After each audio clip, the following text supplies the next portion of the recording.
The Mayo Experience. Mayo Experience. Mayo Experience. Mayo Experience. Experience. Welcome to the Pat Mayo Experience, presented by DraftKings. It's going to be very confusing for the audio listeners. Week 8 spread picks, preview, free money teasers.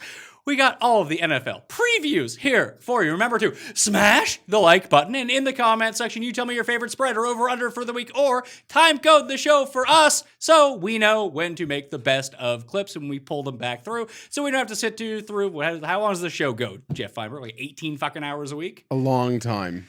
Even my wife made a comment about My wife? how crazy long we went last week. See, you could have gotten a costume yourself. And you didn't get the memo. You could have went as international news reporter. I could have, I don't know. There's lots I could have done. For now, we'll just say I'm just a fatter Sam Darnold. You're thinner Sam Darnold. You're the handsome Sam Darnold. That's who you're going as right now. Want to remind everyone to subscribe to the Pat Mayo Experience audio podcast. One of the viewers sent me one of the latest reviews of the show. It was a 1-star review, and it was very upset that I derailed the show because Pat has to interrupt his guests. Goofs like you two who put it off the rails. That's why the show goes 18 hours every single week. So, fuck that guy. But if you're out there, counteract those bad reviews with 5-star reviews. Okay?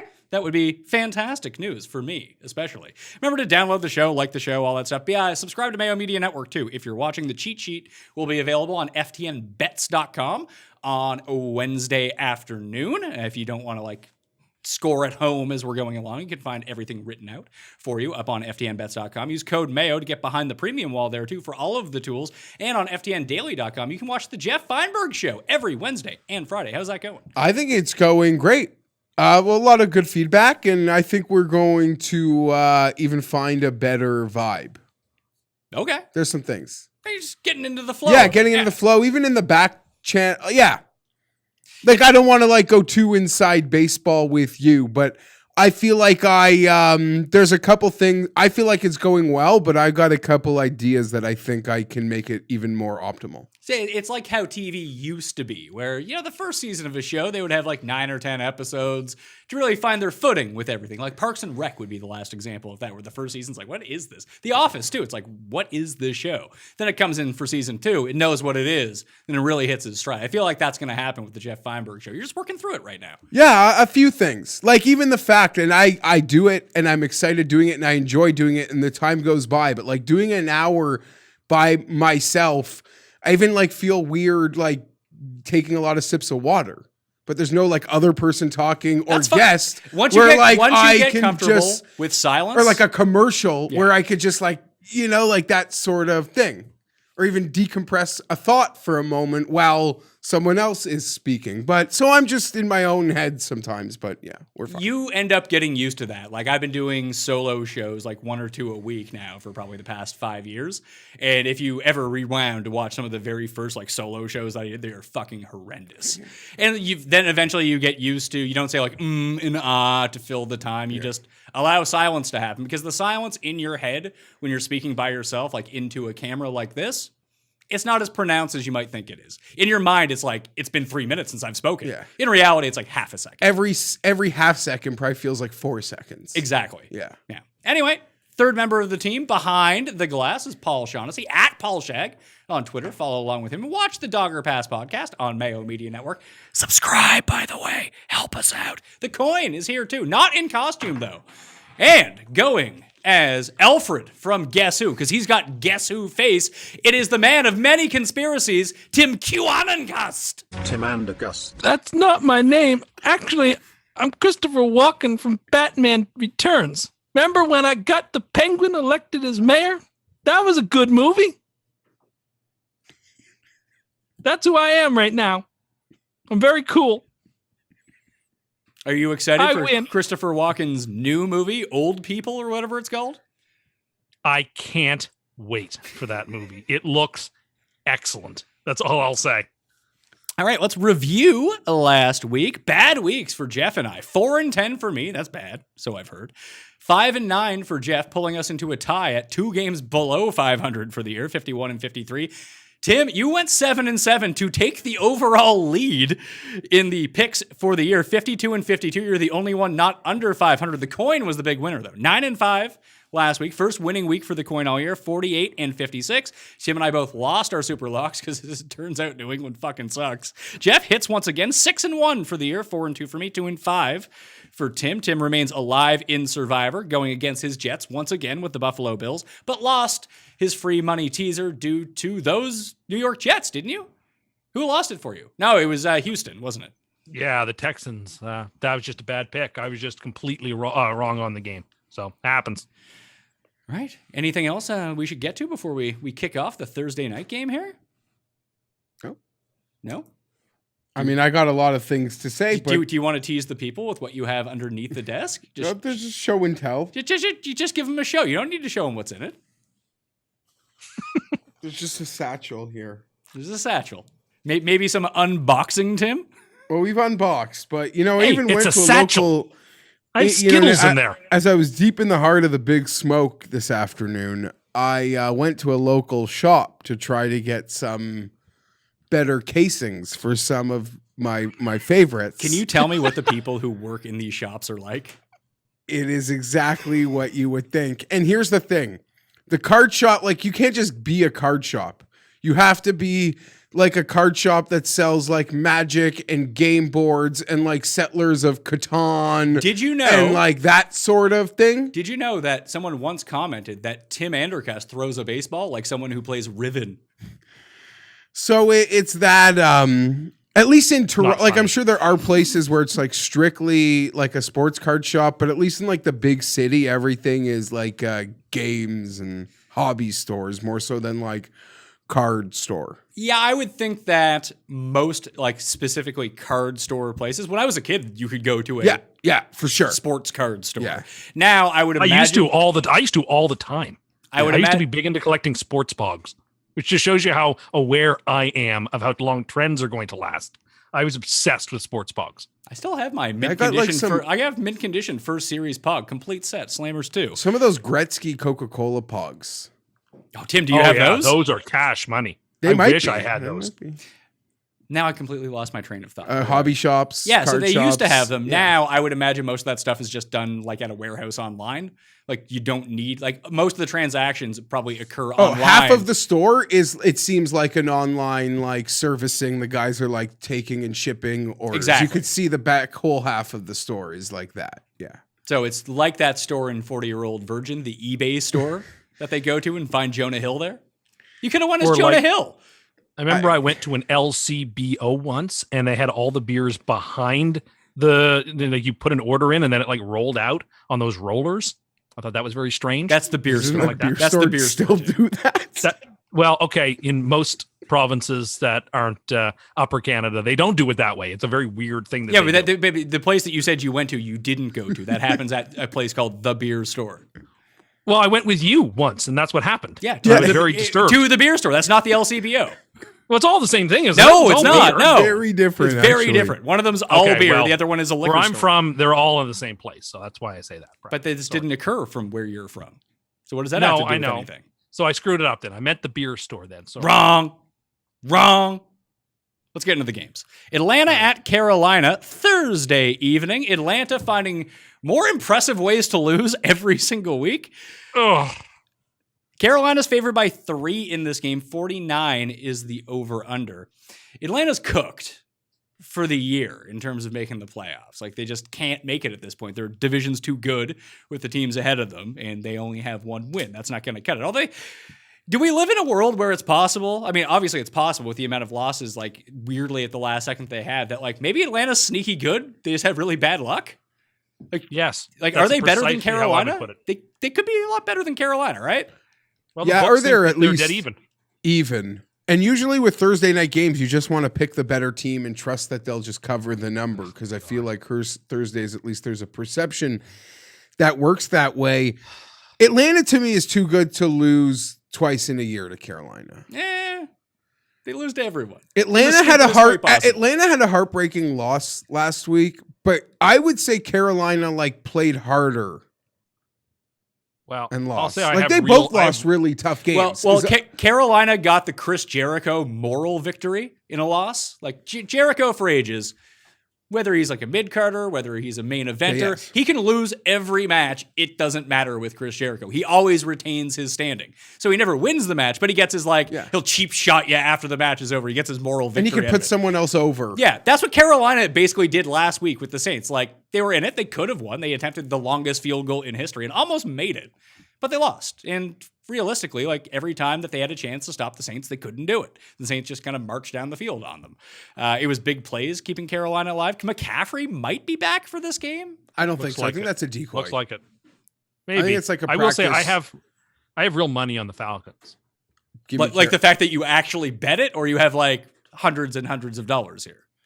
No, like I made a bet with somebody, which unfortunately I lost, and I decided to go double or nothing money wise on the Falcons to win this game. I had bet.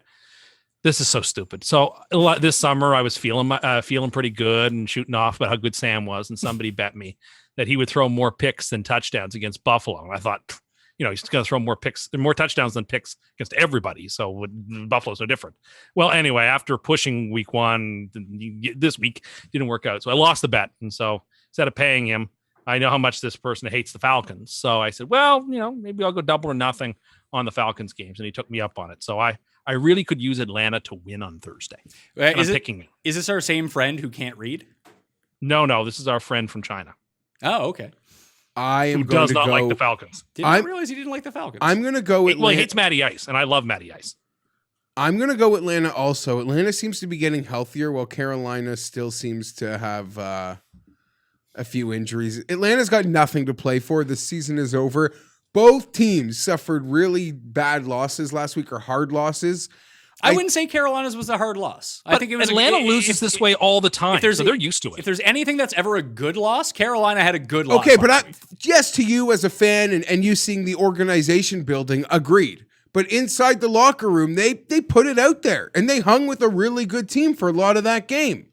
Maybe. But I think, sort of like to your point, the public perception is Atlanta's loss, like everything Atlanta lost, is so much tougher to overcome. I'm taking Atlanta here. I'm getting 3 points. I think this is an equal game team. Give me Atlanta. Yeah, I'm going to take Atlanta as well. The coin is taking Carolina. Someone should really go back and review all of our picks when the three of us all agree on a Bad, I game. think. I feel like we're 5% picking that game right. I we all don't think New so. I think we're like England last 50-50. I don't think so. Ooh, what do you got there? God. Oh, a DP. That trash off the table. Yeah, okay. You know what? You think you can get me upset about it, but you know what? I can't be upset about it. Fine. I'm literally do it. I'm just not gonna be trying to bothered have by a sip of a drink. I'm not trying to get you upset at all. Speaking Yes, you are. You know you are. And that's fine. Speaking of DP, one of the things that I told my wife that I was going to do, now that I'm in costume, is we were going to put something up there, and the entire show is just going to be like this. Oh, God. Sunday slate, Minnesota at Green Bay. Green Bay favored by 7, coming off a big win against Houston. 54.5 is the over-under. I think the Vikings have packed it in already, right? Are we on the same page Well, with that? Like they're coming off a bye, so that's the only way to think that maybe they haven't. If they're going to give anybody their best, I guess it'll be this game out of the bye. I'm going to tease the Packers down. They're the first end of a 7-point tease. And I'm not super confident in them carrying the 7, just because, like I said, Vikings coming out of a bye. They hung with Seattle, although I think Seattle, as we know, is a little overrated, but they hung with Seattle. They have component pieces, even if their season is sort of destroyed. But so I'm not loving it. I will lean with Green Bay slightly, but I really feel confident Green Bay is going to win the game. So I'll tease them down to a pick.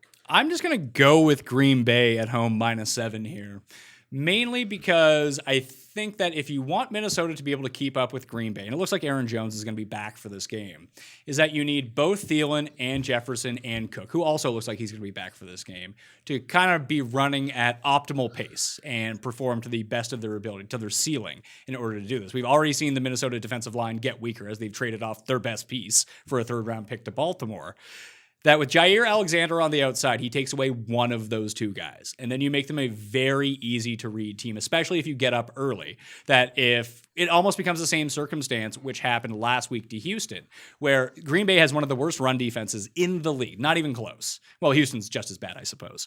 But if you jump up on them 14-0 or 20-0 or 20-3 early, they're not going to run the ball 25 times against you. So it doesn't really make that big of a difference. Therefore, you've now negated someone on the outside between the two receivers and then taken Dalvin Cook in his most impactful part of the game out of it as well. Then you're relying on one receiver to come beat you and bring you back.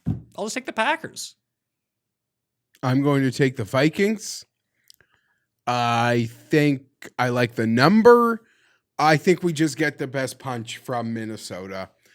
I kind of agree on that. Out of the Yeah, bye, but their best punch might be fucking Glass Joe at this point. no, we saw them battle and lose a heartbreaker in Minnesota, and then people in Seattle, and then the perception was, oh, they're like kind of fine. They just had a hard schedule, and they got punked by the Falcons, which is almost as bad as it gets in like current NFL. When the Falcons punk you, and it was like a lot of the great memes that like people, oh, to those of you who thought Matheson was Dalvin Cook, and then it's like the Joaquin Phoenix like Joker doing the step walk routine, like you clowns. No, it didn't work like that. Give me 7 points. Give me the Vikings. The teams that are done, I don't know, in these second half season revenge division games, I don't know. That's where I'm going, at least to start the card, it seems. The Packers, at least where they lost the game to Tampa, although they're still currently ahead of them in the standings, they need to kind of keep winning because it's going to be interesting to see with some of these teams at the very top of each conference, but only the one bye week where they're down the tiebreak. They have to put these games away easily and put them away early. And I think they're good enough that they can do that. Not that these teams should be thinking about what I'm about to say. And Minnesota's tanking for Lawrence. But I don't know what happens with the bye week and how advantageous it is if we have like weeks 18 and 19 and then the bye, all of a sudden this number one seed didn't play for like 2 weeks. Which is why I think that week 18 and 19 are just off the table. Because I don't think you can do that to a team. We'll only see a week 18 if I think it's on the table as a pull in case of emergency type of thing. But I mean a real emergency. No, like I agree. 7 Like teams can't play this week. Exactly. But I don't envision that happening, but it's certainly on the table at this point based on the standards that are set up. That being said, I'm smart enough to know the basic math that the bye brings you into what, the final 8 as opposed to being part of the final 16. So yeah, you just want the bye. You want no one's playing to not get the bye. Yeah, I didn't mean it like that. I'm just I'm a worst case scenario thinker sometimes, but sorry, I didn't mean to go there. Tim. I'm taking the Packers. I don't love it. I'm teasing them down. That I feel good about, but I'll take them against the number very hesitantly. Right. Next game. Tennessee at Cincinnati. This is one of my I'm gonna have this game on. Good game. It's just gonna be a fun game to watch. It feels like at least 54. I wish I could watch this game. Why can't you watch this game? I gotta watch another game. You know you can watch multiple games at one time, right? Yeah, but it's hard for me when my team is on not to watch my team. I keep thinking, what's my team? What stupid thing are they doing now? And so I can't help myself. Cincinnati are 6-point dogs at home. 54.5, like I mentioned, is the over-under. Depending on where you look, the Bengals are either 6-0-1 against the spread, 5-2 against the spread. Just a very good team against the spread. Can they limit Derrick Henry enough in this game to cover this 6, Geoff? Probably not. Okay. If that is sorry, he asked a question. I read it back in my head. I watched a lot of actually both those games on the weekend. For whatever reason, I was invested big in the Browns, and I wasn't even mad when I scored the push on the bet that I made. Like you're so happy. You got lucky. You got the push. You could have been like being lost by the hook on the extra point. I give Sunday NFL Twitter picks where I'm like 4 or 5 games over 500, but I got so lucky this week because I had the Lions and the Browns. So I got one win, but I pushed the other. Like at the last. Did you? Yeah, but you didn't get lucky to cover the Lions game because if everything went optimally for the Falcons, they would have covered anyway. No, but I did Lions money line, thinking the points won't matter, and that's what I put on the internet. So yeah, then you're anyhow. So I watched a lot of that game. The Bengals. I don't know that they can. This is a good matchup for them with their injuries on both of the lines. Like they are depleted on both the lines. That the Titans, if they just do what they do, and then they mix in the great play calling and Tannehill's versatility, Bengals fine. They're getting up. Burrow looks composed, veteran leader, makes so many great decisions, throws, yada, yada, yada. I think this is a horrible matchup and a team that can really freaking bully them. Well, that's what we always kind of talk about with Tennessee. What is, the style make fights kind of thing? Is this a finesse team we're looking at in the Bengals? And I would say that it is. Yeah. And that is usually the kind of team with offensive and defensive line injuries and their defense not being good to begin with. Now, it's not like the Titans don't have injuries of their own on their offensive line. They lost their best offensive lineman for the year. But in this matchup, I can see Tannehill going crazy in this game because the Bengals are going to have to sell out to stop Henry. And then all of a sudden, just play action over the top touchdown. And the Bengals, I don't know if they're getting those guys back in the secondary, but yeah. They're so creative with the play calls in Tennessee, they'll be having head spins. The one thing is, Tim, the 6 seems like a big number for a team that's consistently covering the spread. Like, they are very live to score 14 points in 2 minutes in like garbage time. Like, they can move the ball so quickly at certain points in the game. I agree with you. I'm taking the Titans. I will say, after what looked like was going to be a complete and utter blowout against the Steelers, the Titans sorted themselves out, fought back, and if Gostowski could kick, they would have taken the game to OT, and I think they probably would have won. Didn't you learn more about the Titans in that law? Like, didn't even have to win or lose. You felt so good about them, even if you bet the Steelers. I went the other way on that. The Steelers, thought it was stupid. Again, the Steelers played stupid second half football and allowed them to come back in that game. Ben makes mistakes. He's always made mistakes. And the Titans capitalized double coverage. Oh, I agree, but the Titans coming even in the loss. I felt like I don't know. I felt good about where the Titans. That's a team that could just totally have just given up and said, "Okay, I guess we're just done today." And not only did they not give up, they were within a whisker of tying it. And if they'd gone to OT, because Tennessee is a more physical team, and I think would wear Pittsburgh out. And if they play again in the playoffs, I really feel like I would definitely take Tennessee. Tennessee's a very dangerous team because outside of the Chiefs, probably Tennessee can just bludgeon you. And they've proven it now for a year and a half. We have to stop pretending as if we don't think their style of football is going to work. It's totally working. Even though they've been living a charmed life, and like Seattle has been living a charmed life, eventually their luck ran out for a change. I was impressed by their second half performance. The Bengals could definitely cover this game late. In fact, I wouldn't be shocked if they did.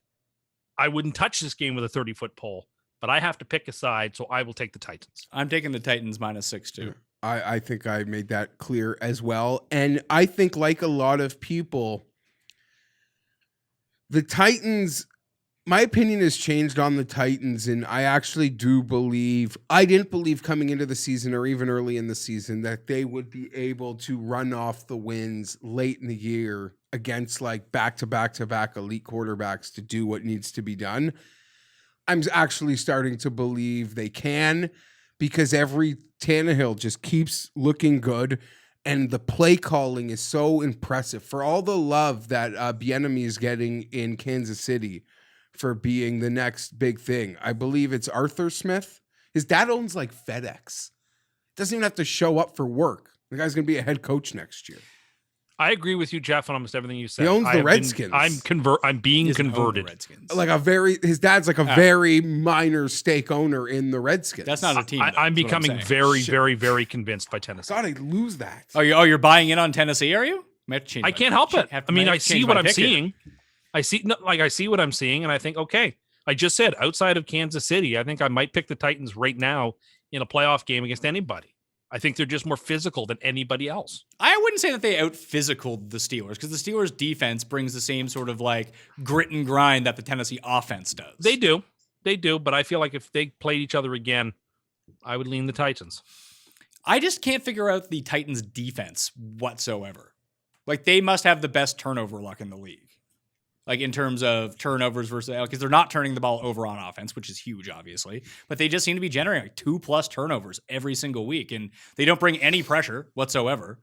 So I just find it striking that they're able to continue to do that. It feels like that might run out on them, but probably not in this game, because Cincinnati enjoys turning the ball over. So round to Tennessee, coin included. And these are the type of matchups that I like to see the Bengals have to have. Yeah, losses. Tough, just God. tough ones. Yeah, I mean, it's not good if they get the win in this one. Blow out Tennessee. that would be worth points. Pittsburgh at Baltimore. I'm actually less excited to watch this game than I am Tennessee and Cincinnati, but Baltimore's favored by 3.5 at home. 46.5 is the over-under. Well, everything in my being says take Pittsburgh in this game, plus 3.5. This smells of such a fucking trap. Because isn't the world going to be on Pittsburgh in this game? Undefeated Pittsburgh? Although the line is too short. Baltimore should be like a 5-6 point favorite. That's so much better. I don't agree with that. I don't agree with that but either. I am just taking Baltimore because Baltimore's got to win a fucking big game. Maybe they can't. Maybe they just just beat up bad teams. At a bad maybe. But I'm going to go to that roulette wheel and say Baltimore will finally bring their A game to a big game. So what you're saying is it hits 0-0 and gets canceled because of COVID. I guess so. and obviously I'm selfish, but this is like the third best game because I'm excited for the one you like and even the Tua debut. So this comes. This number card 3 is for me. full of great games, in my opinion, this week. I wouldn't say great games, but there's entirely Games I really want to see. Put it that way. Yeah, they're just like when we put up the 1, 2, 3, 4, 5, 6, 7, 8 early games.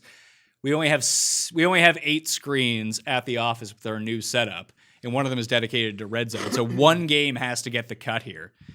I'm trying to figure out what it's going to be. Oh, we all know what it has to be. Oh no, I want to say we'll get to that game There's next. storylines in that game that I actually find intriguing. So, I would almost say to cut Indianapolis and Detroit, but that's going to be probably the closest of these games. but that's the And game you'll just full put of on in the such second half stupidity. when a game is like feels meaningless. When we get to the red zone witching hour, all of a sudden, that game's going to be like, oh, the Colts are up by 37 points, but now it's tied all of a sudden. It's like, but what? What happened here?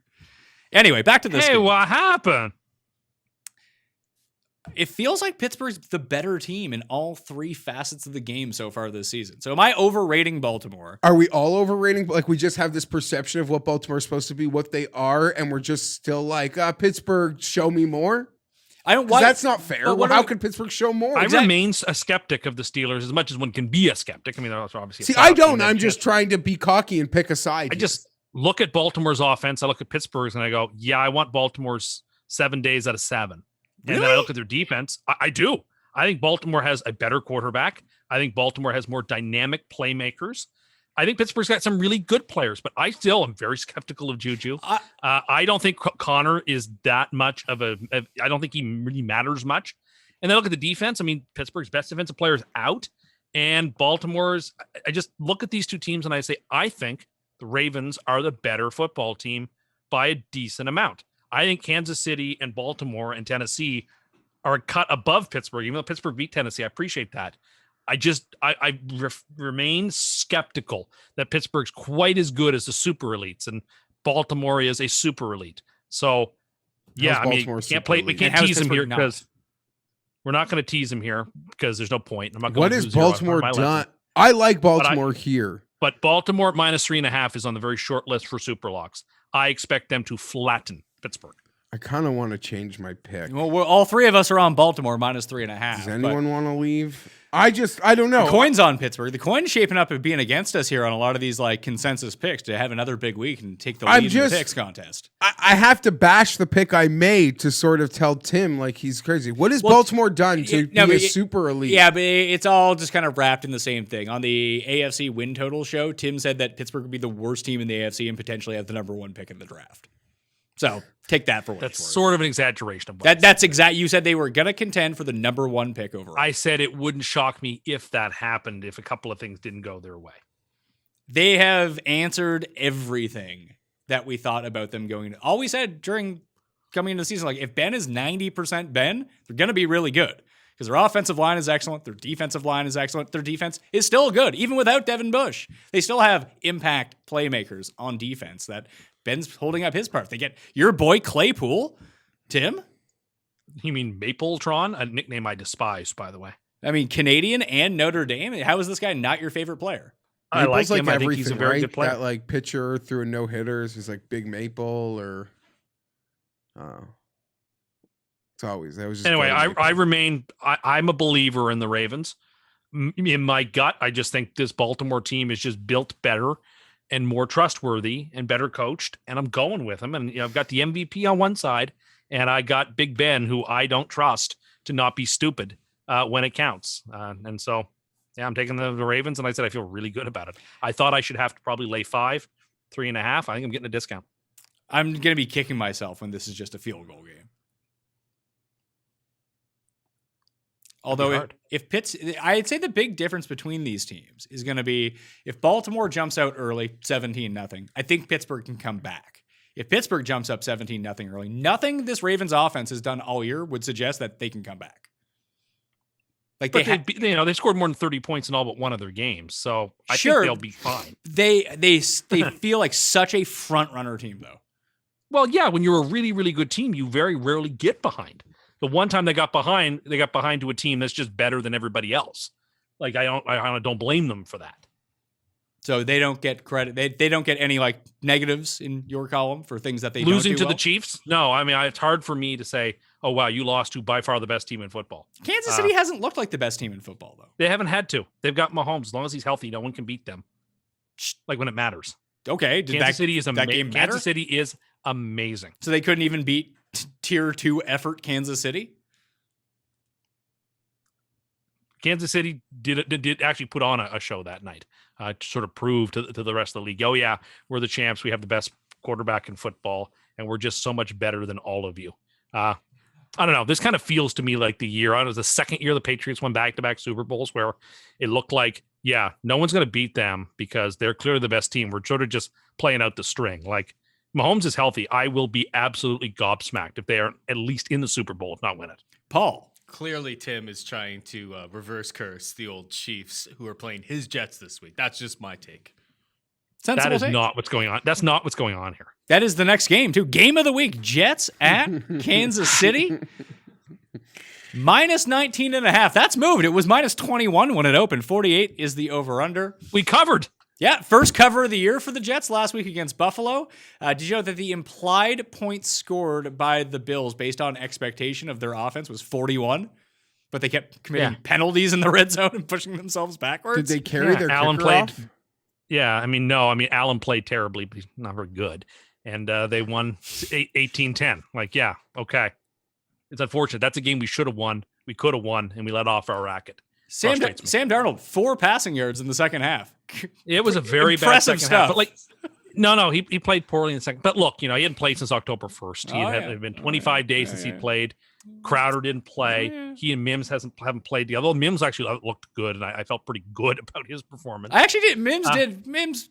Everyone looked good on like the first 2 drives, and they were absolute dog shit the rest of the game. Yeah, I mean, listen, the Buffalo tightened up and played better, and to their credit.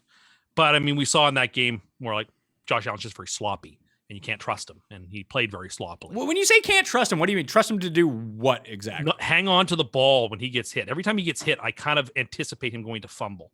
Paul will stipulate this. He is by no means someone you feel confident with ball handling. I would feel, listen, one thing that I've seen with Josh Allen so far over the past year and a half, so this year and last year, give him the ball with 2 minutes left, he's going to get you down the field and score. He does that. Or turn it over. He's good sure, at that. but he'll get you there more often than not. Whereas anyway, Sam Darnold can't complete a pass. Sam had a bad second half, but it's frustrating because there are very, very few games we're going to win this year. I feel like that was one of the very few, and we sort of let it slip between our fingers like Quicksilver. So that's very frustrating. Then we come into this game. We're the worst team in the league, and we're playing the best team in the league. And the line is, I looked this up. Denver played Jacksonville the year. Denver was amazing and Jacksonville was terrible. The line was 28. The line should be closer to that than this. There's no value on the Jets at 19.5. I didn't think there was a drop in value on the Jets until it got to be 21.5. And insofar as it's not there, we take Kansas City. The coin is taking the Jets in this game. Geoff, you hit on something at the very beginning of this, which I think is important. Do you think it was insulting to the Jets that the Bills didn't carry their kicker off the field in their win? It might have been. And how dare, listen, the grievance I have here. I have a moment of levity on the Twitters about a terrible field goal kick from that Buffalo kicker. And you can't wait to throw that video of me kicking in Minnesota when first I hadn't done any warm-up. That kicker had done tons of warm-up. I wasn't dressed for it. He is dressed for it. And like he's wearing the right stuff. I'm not wearing the right stuff. Like I thought that wasn't right, and I couldn't defend myself adequately from that. And I'm sure you had a good old-fashioned chuckle when you put that up there. And I should have realized after I tweeted it that he's going to try to block out of my mind that GD video existed. But anyway, I just want people to say, listen, I wasn't dressed for it. I hadn't gotten any warm-up kicks. Cut me a little slack here. How differently does it go? Is this clip what you're referring to? Bit left. Now I see you aimed left again. Yes, that's the clip. Again, look, do you think I'm dressed and ready to kick footballs? No, I'm not. I'm not prepared. So cut me some slack. Don't judge me so harshly. That wasn't even the most egregious take that you had. I'm looking at it right now. If you give Darnold time, this is on the first drive last week. If you give Darnold time, as the line has on this drive thus far, literally the first drive that ended up in a field goal, you will see that he's the best QB in today's game. And then now all of a sudden, Mahomes is the best quarterback in the league. No, by today's game, I worded that poorly. Oh, by I thought you meant today's the game, in I general. meant the game going on today, which was come on. Buffalo. Oh, Jets. okay. Which is also and which is what egregious, but not if as you power rank egregious. the quarterbacks in that game, he's what, fourth? Is he better than Well, Barkley? We don't know. I was of the opinion, still am. I think Sam's a better quarterback. In face of what evidence would you have to back him? I just thought he was clicking on that first drive, and I got because excited. I like him better, so he's better, Geoff. Who's better, Geoff? You're a big Sam Darnold guy. Josh Allen or Sam Darnold? Josh Allen. It's not even close. I mean, Tim has got got excited. to stop this. Can't help it. No, he's got to stop. He's got to stop. I've been here before. I was the loser of a class with this still a successful quarterback. Eli won 2. Ben won 2. I thought you were talking about 2020. No, we'll see how that goes. Like you gotta, you can't. You dying on this. Baker Mayfield was Electric in the second half. without 5 touchdown without passes. Odell, against the with losing Bengals. an O lineman. Like he literally led his team like Jarvis Landry. And Mario Van Peebles. You got if you're not willing, like you gotta stop. You gotta. One thing I swear on my life will never happen from me. It won't. I hope Burrow. I hope Herbert is really good. That's all I can hope for. And if he's good, then I don't have to worry about the other guys. But I will not be on this agenda of thinking like Joe Burrow is bad. That's not true. That is Tim's entire argument with this, where he's trying to tear down Josh Allen and everyone else in Baker Mayfield. He only has to present that argument when he knows that the guy he roots for is bad. Because if he was good, you're right, it wouldn't matter. Yeah, I don't get like. I hope I'm just everyone stating does well. facts Do I? about Allen being sloppy? And then you said Sam Darnold was better than he was. I think he's got better potential. What and the I hell think does he's that a better- mean? Well, I mean, that's the eye of the beholder, I guess. Maybe you need fucking glasses, pal. Anyway, given the odds that are stacked against Sam, anyway, whatever, it is what it is. I don't really want to rehash it any further, other than to say that tweet of Geoff that Paul read only meant that the Jets Bills game. I feel like that's retroactive analysis after you started getting I've long said that Mahomes is the best QB in clobbered. football. You got clobbered on that tweet when you put it out. 4 yards. I in the did, and second then I half realized, against our okay, soft I- defense. It was very poorly worded, and Did you see I take Easton ownership Stick of that. play 2 plays and got the Chargers 4 yards? Okay, sure, yeah, all right. You want to take shots? I mean, we can play this game. The best comment, I actually do want to find this. What can I go back to find it? Was that Easton Stick is playing the wrong sport? It was not. That was actually just a Somebody text that literally hit me up privately telling me that if the Jets get first overall and Trevor Lawrence and Tim invests in a single Lawrence rookie, he is selling every single card he owns. He's Well, getting Lawrence out doesn't of wanna come to the Jets. He's trading already said cards. that. If Tim invests in a single trading card next summer. Well, I would just say if Lawrence comes to his senses and wants to be big man in the biggest city, there's a prism with his name on it that could be mine. wants to go to New Jersey to play for the Tier 2 New Jersey team. Sweet. Here's what at Zavaruka said about your kicking, Tim, and I thought this was quite some insight. He said, according to you, about you, it's like he wants to kick it as hard as possible, but was told that if his foot gets above his waist, he'll die. So he just stops. Okay, That fine. is the best assessment I've seen of your kicking style. Have your fun, people. I mean, it is what it is, but again, cut me some slack. I'm wearing jeans. I haven't warmed up.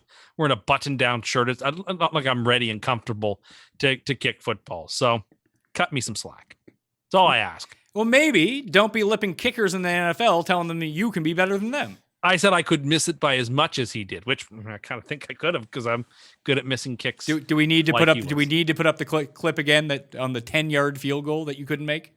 Well, it's like 35 yards, and I'd rather you didn't. I'd say we give Tim a second opportunity. You should get one of your buddies to, there's not much to do. It's COVID times. Go out to a park and start trying to kick some field goals. Let's see what you got on tape. Yeah, even We'll get give the you an wind at your back. opportunity. Post it up onto the interwebs. I'm sure people will love it.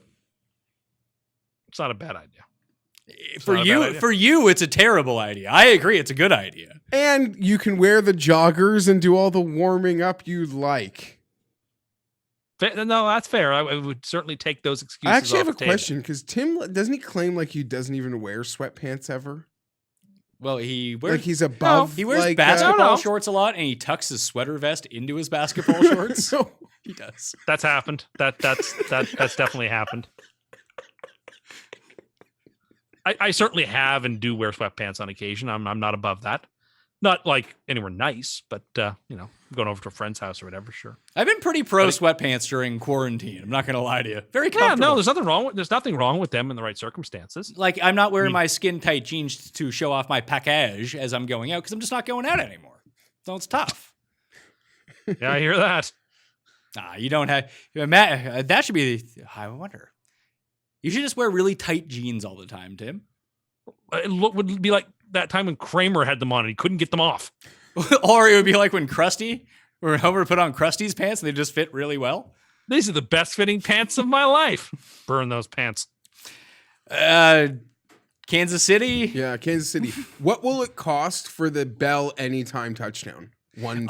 I had this written down. Because it feels free money. The books aren't going to let us all take it. I hope it happens. But the He game, deserves it. They are going to make sure he scores a touchdown. and the game, because the spread is so big, the score can be so big. The Chiefs are the Chiefs. Listen, I'm going to give a sneak peek. I actually wouldn't think it's crazy if that's something you wanted to do with Melvin Gordon. The difference is opportunity. The Chiefs can actually dictate this. The Broncos, who knows how many times they get to the goal line, they just have to score. The Chiefs can make a concerted effort as a team Chad Henne scored a touchdown for them to last let week. this guy give the middle finger at Adam Gase. And I think Andy Reid's a player's coach who's going to let him do it. Yeah, I'm sure the players would want him to do it too. Yeah. So I don't minus 200? I bet you it's probably like plus. I don't think it's plus money. It has to be. Well, I don't think it is. It's not out yet, but I remember last year there was a Sunday nighter where Saquon was like minus 280 to get his anytime and he didn't get it or something. yeah, I can see that if it's just Bell is the backup running back. Like No, yeah, but it's the backup on a no, team that's. I understand that, but there's no way that you could make him. They would take zero action on that. I would. Oh, you're right, zero. If it's plus money, it might be my super lock. That's fair. I would say it's plus 150. Super lock is what I'm guessing that it Super is. lock prop. I've never given a prop before on the show. Yeah. Well, it's not even out yet, so it's tough to. But I imagine like this in all your conversations, and I imagine something like that'll make Brad's like pirate board. Maybe. We'll see you on Sunday morning. Tune in live, 10 a.m. Eastern Time, Mayo Media Network. Subscribe to Mayo Media Network, by the way. If you're out there, if you're listening to the podcast, go rate and review it, okay? Tim said, I don't want to start this, but if we win tomorrow and New England loses, we could actually be 2 games back in the division after next week. Well, I'd like them to be up and running for next week. If we beat Buffalo, I think we could shock the world and beat Kansas City. Yeah, there's a lot of conditionals in there. Why bring it up and tell us about that if you weren't thinking that was already going to happen? You admitted to being on the fucking playoff machine for the No, Jets. it's not available. I was looking for it. It's not available yet. I think with this new team, like they have to create a new algorithm for the 7 spots. Yeah, I mean, I started to get excited and thinking, okay, like if the Bills are bad and the Patriots are bad and the Dolphins are bad, is there a world in which this could happen? But This it is would why you start cry. It would start with Buffalo beating Buffalo. And then, again, I think you put the word if in capital letters, saying that it was massively caveated. So I don't think I can take too much heat for that one. I think you're fishing a bit there. Why are you looking for a simulator that will tell you could get a hole in one on a par 5? Because if I don't start simulating in week 7 or 8, there's no way I can get the Jets even into the playoffs. Why are you looking for a simulator that can tell you can get a hole in one on a par 5? A condor, as it's called, I think. I don't know, but that's essentially what you're trying to like find someone to tell you can do. It would be fun. Okay, it would just be fun. That's why. Because we are going to get roasted this week. We're all together again. Oh yeah, it is going to be a bet. We're either all going to go 13-3 or 3-13. I don't even know which one of these games I want to. The only one I actually feel like good about betting is like Green Bay at this point. Tim, on the no warm-up thing, got a response from one of our friends that says, I played softball with you. Your warm-up is just having a cig.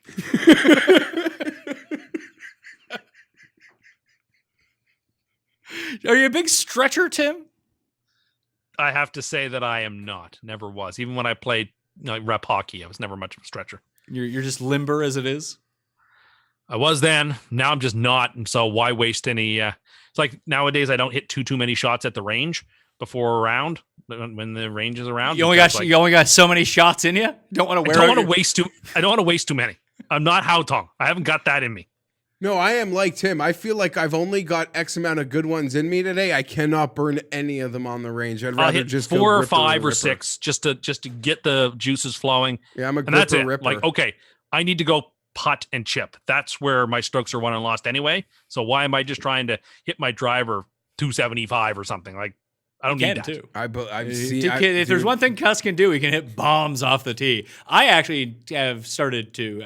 I play so infrequently now that I don't go to the range at all to hit any shots. I just go to the putting green, so I'll chip and I'll putt. Mainly because my swing is so bad that the stiffer I am, without getting like stretching or relaxed, it actually straightens out my drives. It's like, for the first 3 holes, I can kind of hit the ball straight, and then like I'm warmed up, and then it's like in the woods every single time. So like the stiffer I am, the better trajectory like my swing plane ends up on. Anyway, that's golf talk, golf coaching with Pat Mayo.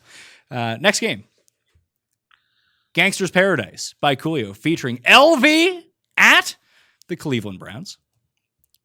Baker Mayfield just had to shed Odell Beckham, and all of a sudden he's MVP. Browns are favored by 2.5. 54 is the over-under. This is the make-or-break game for the Browns this year, I think. And the Raiders, for that matter. Yeah, potentially so. But I think that the Raiders can beat up on like the Broncos kind of thing, too. Right, but we're talking about tie breaks. This is going to be one of those massive games come January that will determine maybe a team getting in or out or what seed they're in. Potentially so. I just think that if the Raiders if the Browns are going to make the playoffs this year, this is the caliber of team that they need to beat. And they have not shown they can beat this caliber of team yet. They either beat the really bad teams or lose to the really good teams. They've had so few games in this territory. And the Raiders have beat like good teams. Yeah, we got to give them a pass for last week. They didn't have an O-line. Yeah, that's. I wish I had known that before we all picked Las Vegas. Well, quickly who knew, on that, right? we picked Vegas. I was forgetting it was on Sunday night. The second that game leaves Sunday night, and it flips the dynamic of being such a publicly Tampa Bay win my money back game, I wanted no part of it. Yeah, I don't know. Tim seemed like he had an opinion that I interrupted, so let him give her. No, just that I really, really like Las Vegas here. For the reason Pat said. Look, the Browns have beaten up bad teams, and in fact, they had to go to the wire with the Bengals kind of twice this year because this is a 8-8 caliber team who struggles with bad teams and sometimes doesn't. And I think the Raiders beat Kansas City. Can't imagine a world in which Cleveland could. I just think the Raiders are a better football team. Last week was aberrational because of not having an offensive line, and they were in that game until well into the third quarter before things really got sideways on them. To give them their due, I expect the Raiders to win, and we're teasing the Raiders up. They're the second part of a 5-team teaser. So Vegas to 9.5. Yes, indeed. I like Cleveland here. I think it's kind of disrespectful to Cleveland getting less than 3 at home. I think Trent Brown being out for Las Vegas, which he still will be, at least by all accounts, he will be. that the defensive line for the Browns is just going to eat them up. And there was something, and maybe it's because they were losing by so much in the game, and maybe it's because the Bengals defense is so bad. But after Beckham went out, it seemed like Baker just looked really good. He didn't force the ball anywhere. The ball. Quick decisions. He was able to move around a bit. And the Raiders don't present any sort of pass rush. And he didn't feel like he had to force a ball to anybody. Like he could throw to who he wanted. Yeah, you got Peoples and Higgins and Harrison Bryant. I'm with you, Pat. Let's go. I'm on Cleveland here. The only thing I don't like about needing Cleveland to win this week is I don't want the Raiders off back-to-back losses for the game that gets me back to 500. That's going to be tough. Because I feel like it just sets up. You know what? In the game that could get you back to 500, watch out for this week, pal. Oh, yeah. Oh, buddy, I'm not expecting a party, but I'm in my own head. You're doing the playoff machine with Tim? Let me be perfectly clear. Tim is working on this machine at 0-5. I would 7, Pat, by the way. do you know the first time I would allow myself to try to load that machine is when if I got to 500, I would allow myself to play. So in my head, 4-4 would be lovely. 5-5, maybe realistic. 6-6, plausible. But not until 500 would I even load that machine up as it pertains to me finding my quest. Really, if your team was 6-7, you would say, "No, I'm not looking at this."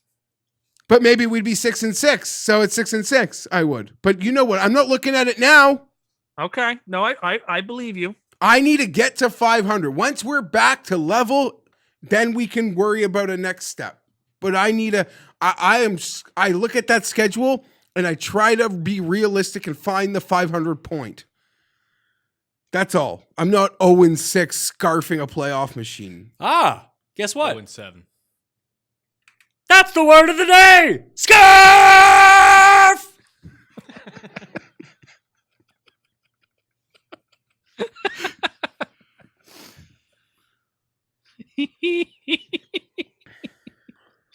That's very good. Did you know, Geoff, that Tim has beats to large Marge? That is something else. That's terrible. What do you got against large Marge? I should have just worn She's some a overalls and terrifying hat. demon. Yeah, you could have been a large Marge. Wasted opportunity. Do people know that movie? I mean, people know Pee Wee Herman, but It have scared people me seen as- his I Great was Big scared It Adventure? is terrifying. Yeah, scared. I remember That's a just good, being like, scared of it, pseudo to be Halloween honest. movie. There are some scary moments. in that. It's no Ernest Scared Stupid in terms of being terrifying. The most terrifying movie on earth. It's pretty scary. I mean, I haven't seen it since I was 6 years old, but it really It stuck would be with no me. less terrifying. Those fucking gnomes, man. Yeah, and the mean like bully guy. I don't know. I remember just being Turned into scared. those little wooden statues. Oh yeah, terrifying. Cleveland for me and you in the coin. Vegas for Tim.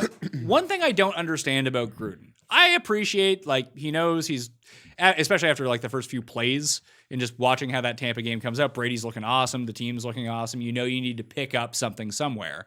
You can't turn the ball over. He goes for it on the fake punt in his own end and gets it. Do you have that little faith in your offense that they can't get a yard? Like, why do you have to resort to fake punts? I know that's the part I don't understand about some of this stuff.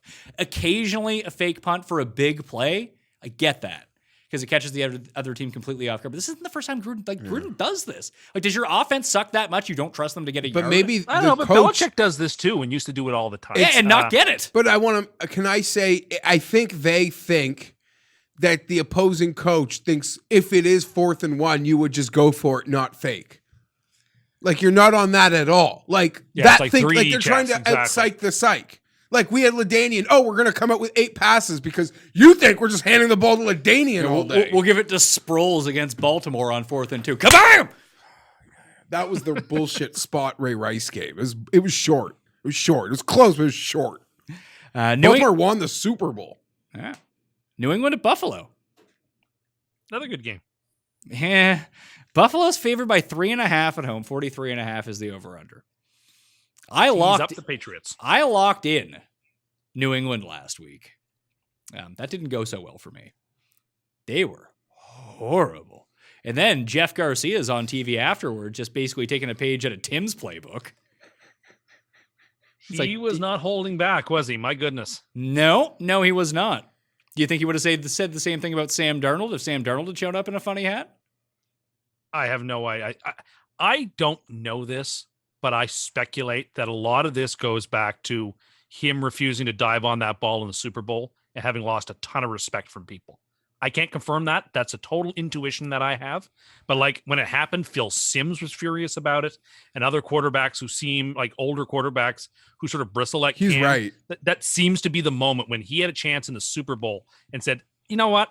I'm not going to risk injury and dive on that ball. I think that just left a taste in their mouths. And now anytime he trips up, they're ready to take a whack at him. I think that's what's going on here. I can't prove that. That's just my working theory of the case. I think Tim is onto something because I wish I could remember the quarterback and maybe we watched the exact same thing, but it was a veteran, like well-respected quarterback saying like, the second that happened, I would never want this guy. And I feel like maybe that's a common theme. I don't necessarily agree with it. I'm a Cam supporter. I wasn't one of these guys that said, oh, like how genius the Patriots were 2 weeks ago. I think he deserves a chance to play his way out of it. But you watch him try to throw the football. It looks like the injured Cam again from like a year ago. Yeah, so where it's flat, he also just where had it's coronavirus, and off so, balance throws. That's what I was thinking too. Like he was fine until he got coronavirus. Then he comes back, and all of a sudden he's terrible. Like, that's it. So I mean, I think you got to cut the guy some slack. He just came back from coronavirus. That being said, here I stand like Martin Luther. I can do no other at the tide of worms. I'm taking the Patriots. They got to win this game. If they lose this game, then they go to 2-5, and they've lost already to the Bills, and the division for the terms of the Patriots begins to spiral out of control. And then God knows what happens next because we don't know. So if you believe, as I do, that New England should be competitive for this division right down to the wire because Buffalo is kind of soft in all the ways that matter, then I'm going to take the Patriots. We're teasing New England up to 10.5. I think it's a great tease. You get through a bunch of key numbers that way. And we're rolling with them. Let's make our stand. If we lose, if we lose betting on New England, so be it. I think we have to cut loose this fish. But I'm sticking with them for one more game. Paul, where's your head at with this game? I know if there's no game that, as a Bills fan, you want to win more than beating the Patriots at Orchard Park, but 3.5 seems really low. I feel like it should be way more than this. I mean, there's Josh Allen versus bad Josh Allen in this game. Cam Newton's basically just bad Josh Allen. He can't throw the ball. Josh is a better runner at this point in his career. I love the fact that Tim's on the other side. I feel like last week's you had some stats about like them getting penalties and different things happening against the Jets last week. I think that was kind of a big time look ahead spot. I think we can cover the 3.5. I haven't been impressed by anything. The Patriots got like basically pounded by the Broncos not that long ago. Like they're a mess. If we win this game, this division is pretty much unlocked. You better hope son. You better hope I'm not is not scared good. of the Dolphins. You guys are nuts. I will get to the Dolphins soon. I love it. I agree with a lot of what Paul is saying. And to something you said like 10 minutes ago in the Jet game, the Bills, I mean, there was a scenario where they could have put up a 40 burger. I mean, even if 2 of those field goals are touchdowns, it's a cover. It just looks different. They did get in situations. They didn't execute. It was a look-ahead game against a team that is worse than dog shit. Were they not on a short week too, Buffalo? Buffalo had played Tuesday? Was it the Tuesday? something? It was a move the early Monday. Buffalo played the early Monday This again. was a short week. Tuesday game, Monday game. This is the game. This is the game. This is finally when This our is the schedule game. goes Like back to this normal. is the game. They knew they could win last week, like with the C effort. Well, they better because they haven't been impressive in a month. So You're maybe not they'll show wrong. up for a change. The stakes raised on them with Tennessee and Kansas City, and not covering against the Jets, I guess, at a fun number that was coming down every day. Maybe that's because Sam was playing and not Flacco. Yeah, I think so. So you're not wrong. The Bills still need to show us something, and now this is the game. This is the Patriot game. This is the game in building up Paul speaking, was what you referred to. This is the game. So in my mind, it goes one of two ways. It might be an alternate point game if you really want to play it. It's either Patriots money line, because Josh Allen just gets confused by the defense. Bills in a -9.5, you're saying? No, well, here's what I'm saying. That you take the Patriots money line and you go on the fact that Josh Allen turns the ball over a bunch. The Bills defense hasn't been good whatsoever.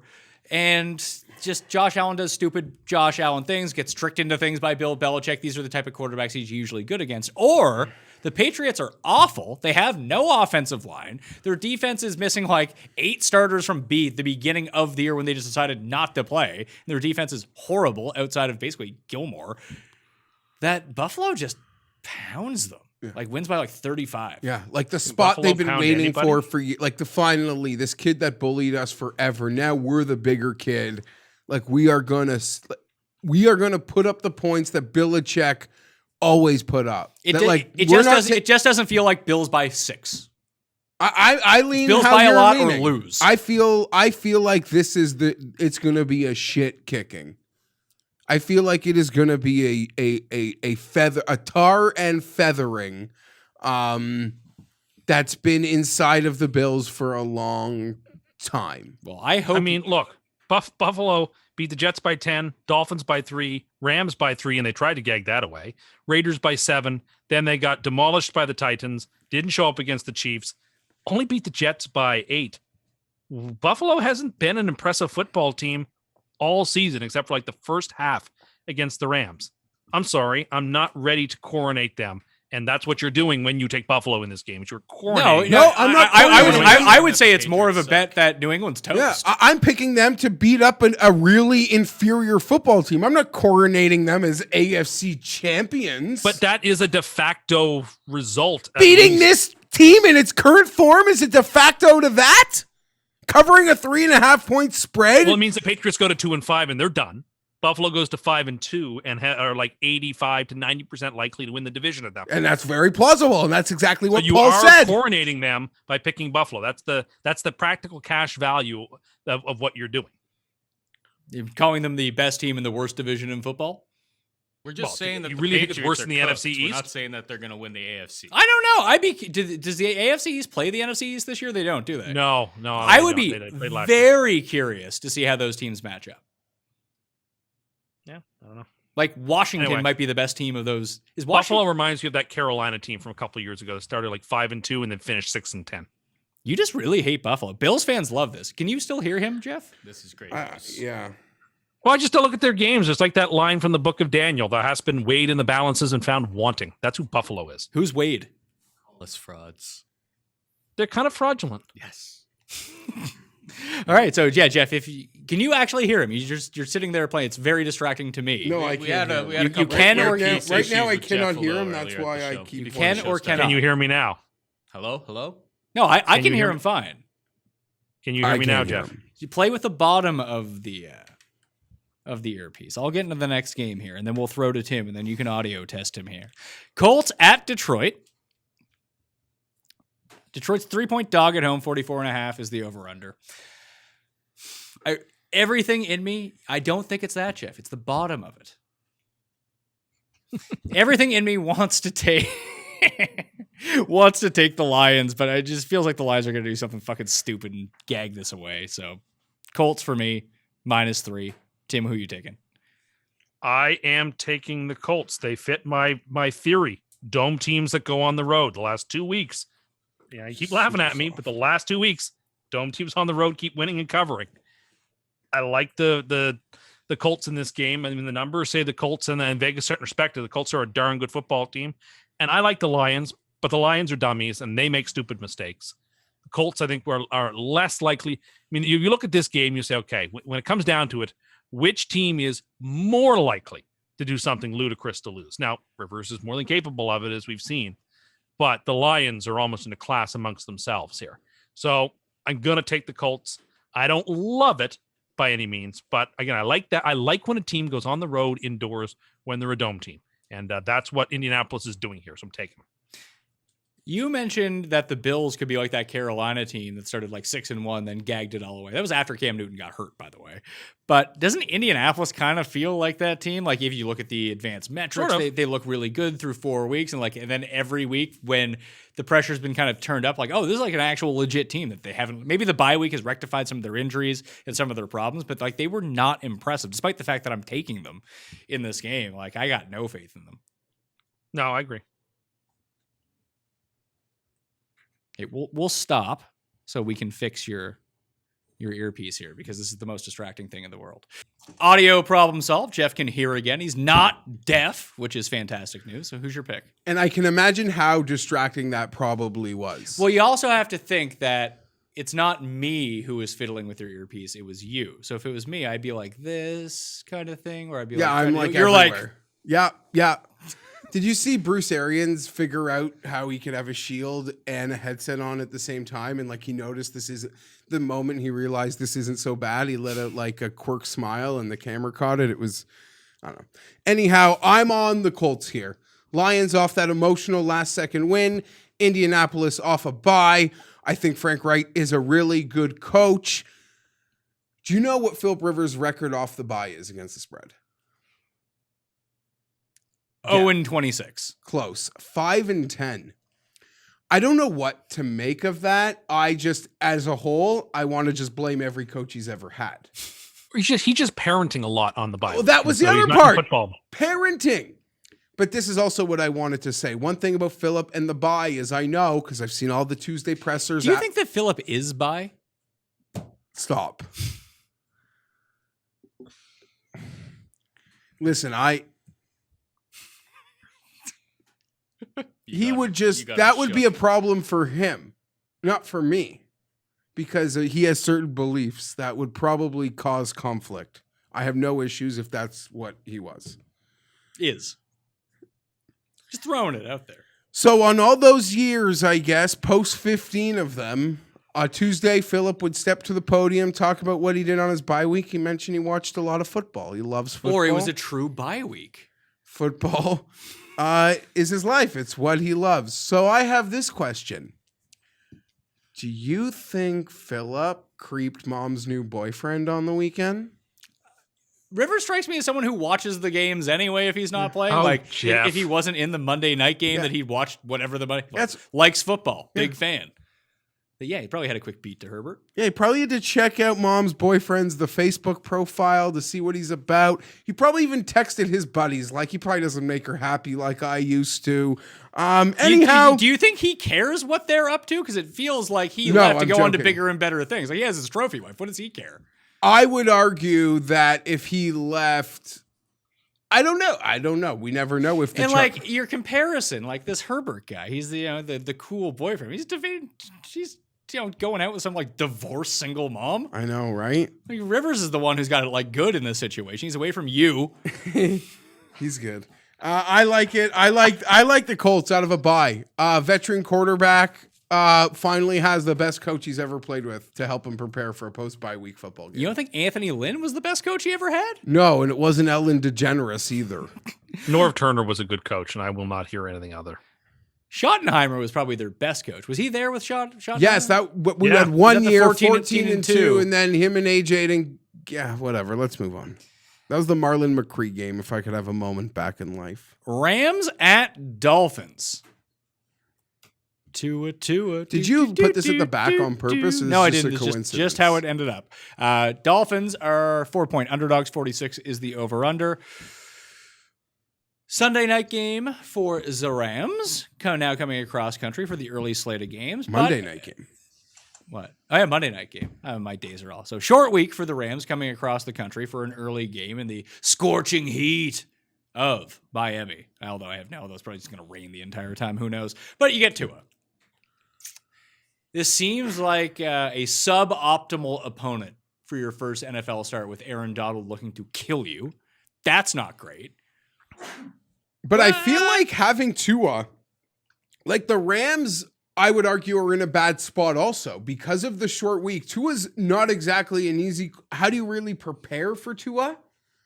Like, I think the Rams are just going to freelance this thing defensively and rely on their elite talent players. You know, Ramsey could take half a field away and Aaron Donald creates some havoc. But I think Tua and the Dolphins, when you are on a short week and they've had the bye week, is I don't know if this happened because the scheduling changed, but what a horrible, unfair thing for any team to play team off a bye. You just play Monday.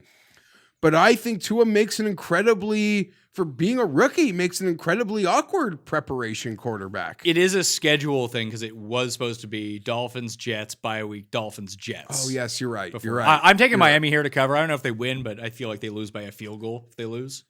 Or they get wrecked. One of those things. But Miami's defense, especially their corners, kind of good. They had to Pretty they good. shot down a trade report that they're looking to shop Xavier and Howard. Why?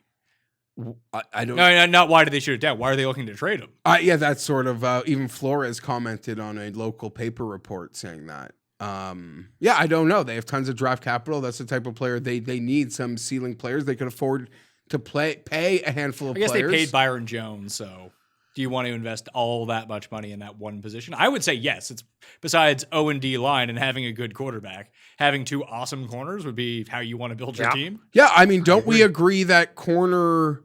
I mean, obviously, quarterback is premium position, and then defensive end and offensive line, but then it's pretty much receiver corner. I would say corner over receiver. Sure, those are the next big, I would tend to agree. big money positions. I'm worried for that he's just eating grass all game here. Yeah, and I want to say I think Tim set me up last week intentionally or unintentionally to like catch me. He put out a premise about like how I would feel if Tua got absolutely like annihilated in this game, and I let out a smirk. And people like freeze framed it and turned that into how excited like I am for Tua to You get can't his ass even contain yourself now thinking about it.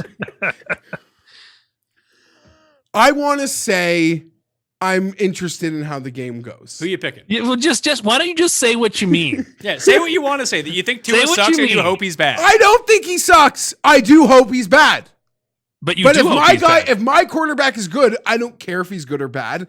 I also want to say the only fans in football who say they're not grasping for air are Dolphin fans. They're the only ones. Every other no other fan base believes a real Dolphin fan when he says everything is fine. Who are real Dolphins fans? Like people's grandparents? I don't know. You could say the same about me, but there's a Charger fan and he's sitting across from you. I think this is all just a bit. Your Charger fandom, because I think who roots for the Chargers? That doesn't even make sense. This is like an Andy Kaufman routine. Yeah, Tim, it's tough to have to go to the well of Tim to support an argument. But I can only assume when you've been through what the Dolphins have been through at the quarterback position, you are now questioning everything even before he plays. Like, oh my God, did we F this up? No, I think he's going to be fine. I actually love the move to play him. I think he's going to be fine. I think they're going to contend for a wild card spot. But I can understand like the extreme paranoia of Dolphin fan. Like in a much smaller sample, their quarterback quest is sort of like the Dodgers' quest to win a World Series. And did they win the World Series? Is the World Series still going on? when people are It is. listening, it may have ended, and Tim's prediction of a 6-game finish for the Dodgers might have been right. But Don't worry, I got the tweet written and it's in my drafts. I can't wait. What's the old money line tonight? The Dodger fan thinks he's one strike away from the worst hitter on the Rays from letting Clayton Kershaw pitching Game 5 to close the World Series to give him his Ovechkin turn everything moment. They lose that game on the craziest freaking play, and Dodger fan has to be thinking, oh my God, the last 2 years, oh my God, we're doing it again. Oh my God, oh my God, oh my God. Thankfully, and hopefully for Dodger fan, it all works out fine. And maybe Dolphin fans are stronger mentally than me. And they're just The cool. Schadenfreude, And Geoff, they're if just he went out cool through- and ready to go. Maybe He they went are. up through 4 picks against the Rams and they lost like 37-16. You're not going to tell me that in some way you wouldn't at least wryly smile at the television screen. Yes, but Come on now. here's the difference. Here's the difference, Paul. Tim. Who are you, my wife? All right, Can't take keep your time. anyone's I vacations? don't. Sorry, I don't make any decisions here. In that I took the third of the litter on draft day. They made the decisions and decided to leave me with someone. So the Who are you pressure, picking? the pressure's on them. I picked the Rams. Okay, Tim, who are you picking?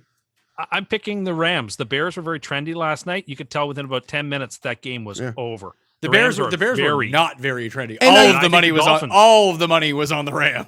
And you I do do- wish for Tua that this was against the Jets because it is The a Dolphins strange. are going to be a trendy pick. And I think the Rams are going to crush them. It is a strange spot to say, hello, kid. And like Aaron Donald and Jalen Ramsey are 2 of the 11. Exactly. Well, after hearing Tim's very successful prediction of the Dodgers in 6, I'm just going to blindly bet $100 on the Rays. Boom. Plus 100. 100 pays 200, Tim. Thank you for my money. We'll see. And Master Sunday, I play Tua. Oh, yeah. That'll be a fun one. We're at the midway point of the show, which means it's time for a Cust Corner! Cust Corner, it's Cust Corner. Cust Corner, it's Cust Corner. He's got the hottest takes with the highest stakes. He should be president of the United States, but it's Cust Corner, it's Cust Corner. Cust Corner, You got 2 things. We can do either or. I guess one is not Halloween sensitive, so we can leave that be. I want to pick a bone with the 2 of you. You know what this is about. Innocuously, I send out Saturday evening what is an innocuous, positive, pleasant, community-minded tweet.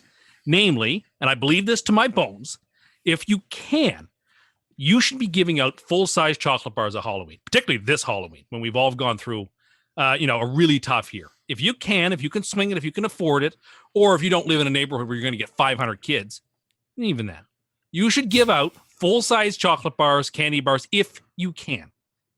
It's a good deed. You remember when you were a kid how excited you were when you got a full-size one. This is an opportunity. You have to pay it forward. If it's something you can do. If it's something financially you just can't do, then no one would blame you. No, that's understandable. But if you've got the means and you think you can do it, you should do it.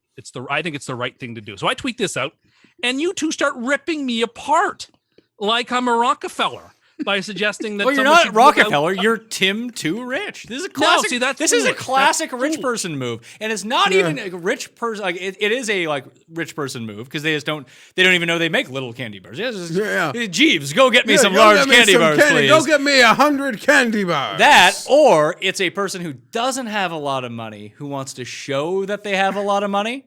And they're buying big candy bars. Like, I remember growing up, we would probably go to around 100 houses, and like my parents would get, or my mom would get like 100 people coming to her door. She couldn't be she's not poor, but she couldn't afford to be breaking out like $400 to give out in candy on Halloween for full-size bars. Plus, listen, no one is saying that they don't like full-size candy bars. Everyone likes full-size candy bars. But I think you put undue pressure on your neighbors and things like that as well. Plus, if you give out the full candy bars, you're going to get the same people coming to your door like 5 times. And the parents don't appreciate it. No, they don't like it. You get the little candy bars. Then be like the kids, you can pick your favorite 4. You can go do it.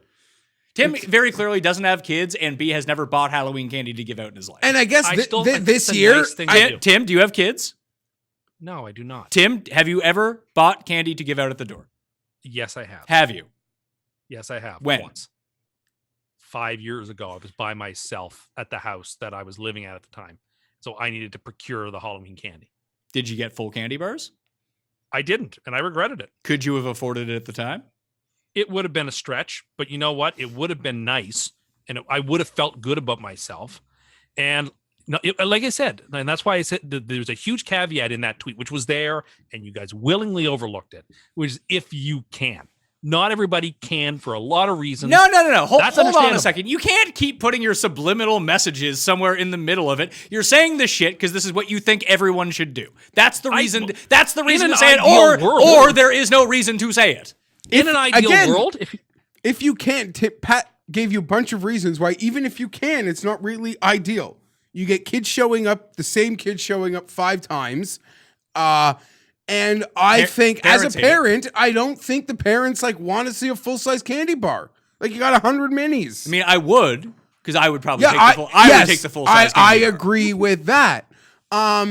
This is Tim Too Rich. This is the type of take, like I said on Twitter, that this is one of the Tim Too Rich takes he could actually play out, because I mean, in the end, it's much more feasibly to pull off than, say, buying a palatial estate or a Maserati.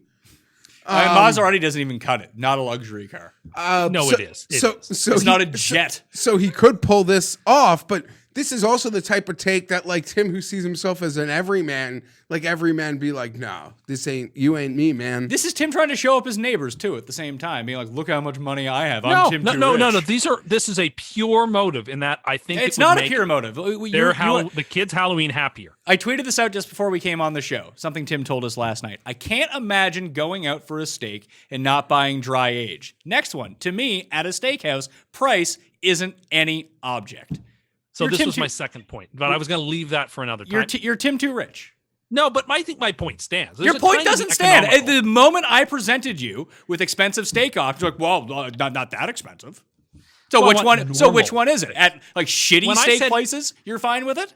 When I said price is no object, what I'm saying is I'm not too disturbed between 75, 85, or 95, or 105 for a steak. Like, to me, whatever. If you're going to a steakhouse, then you should get a steak and you think it's really good, then $20 or $30 or $40 in the difference, whatever. If we're talking hundreds and hundreds of dollars, sure, okay, that is, I guess, a different story. Listen, price doesn't matter, Tim. Any price is fine. Tim is also the day. But here's the thing, though. Tim makes these comments, but according to Tim rules, the day before he's at the grocery store ignoring prices. So there's like an extra $40 that he's just adding on.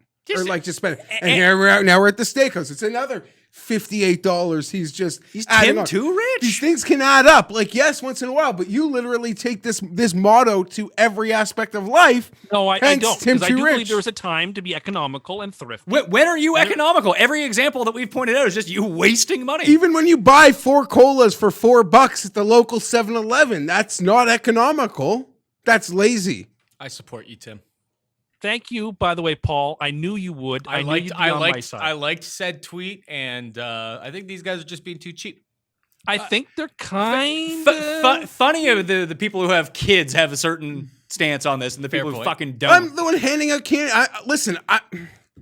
The people who don't hand out candy and don't have kids have a lot of used to love it when I would get a full-size candy bar. That would be my favorite place of the day. I was not raised to go back and go to a second time. Maybe that happens, but maybe that happens. Those people always got a very Paul gets it. Those people always got a very wholesome thank you. I've really appreciated it. I believe that. When people would give you small individual ones. Super cheap. Can you put a price on that? When I turned into like a 15-year-old, those are the people getting eggs. I'm sorry. You can't put a price on that. Small. Sick. Me putting my hand and giving you like 3 mini Twixes means I'm getting egged? That's not fair either. No, but you know what? That kind gesture is, and the response you get of someone genuinely saying thank you, I'm sorry. Those are the things that make life worth living. And so you don't even give out the fucking things. You said you did it once in your life. Those types of things, when you just are generous. What's something akin to that? Give me an example of something you do that is similar to that. I have in the past purchased the food for the person behind me in line at Tim Hortons or at a fast food restaurant. Just did it. Oh, because I felt good. It's Tim too rich. $4.95. Tim too rich is basically like, I have so much money, I'll pay for that. No, it's just. We only come around this way once. And if you can be nice to people and you can brighten up somebody's day, I feel like I should try to brighten up somebody's day. To whom much is given, much is demanded, I guess. Listen, not everyone has to live that way. I get it. I appreciate it. And there are lots of constraints on a lot of people, and I get it. But if you can and you're able, that excitement that you can bring by giving the full-size candy bar, I think is worth its weight. What's he saying? Like, I spend an extra $150 to put smiles on the kids' faces in the neighborhood. Kids are gonna be fucking smiling anyway. They're getting candy, and they're gonna have so much candy. It's not gonna matter. Well, this is what again. It sounds like. I mean, I don't want to throw it out here because Tim, I know your parents, but it sounds like they might not have been very nice to you if this is what's brightening up your day. No, but I remember, like Paul, that when I went trick-or-treating and I got a full-size bar... The guy who ranks raisins first is telling me to give out full-size candy bars. Yeah, do you even give out the big-size raisins? I had the exact same experience that Paul had. It made my night. It made me so thankful. And I thought to myself, this was great. And now that I'm older and it's my turn, right, to start giving things out... But he doesn't. It's about paying things forward in life. I think... Again, I think those are the things that matter. And if you think I'm wrong, fine, whatever.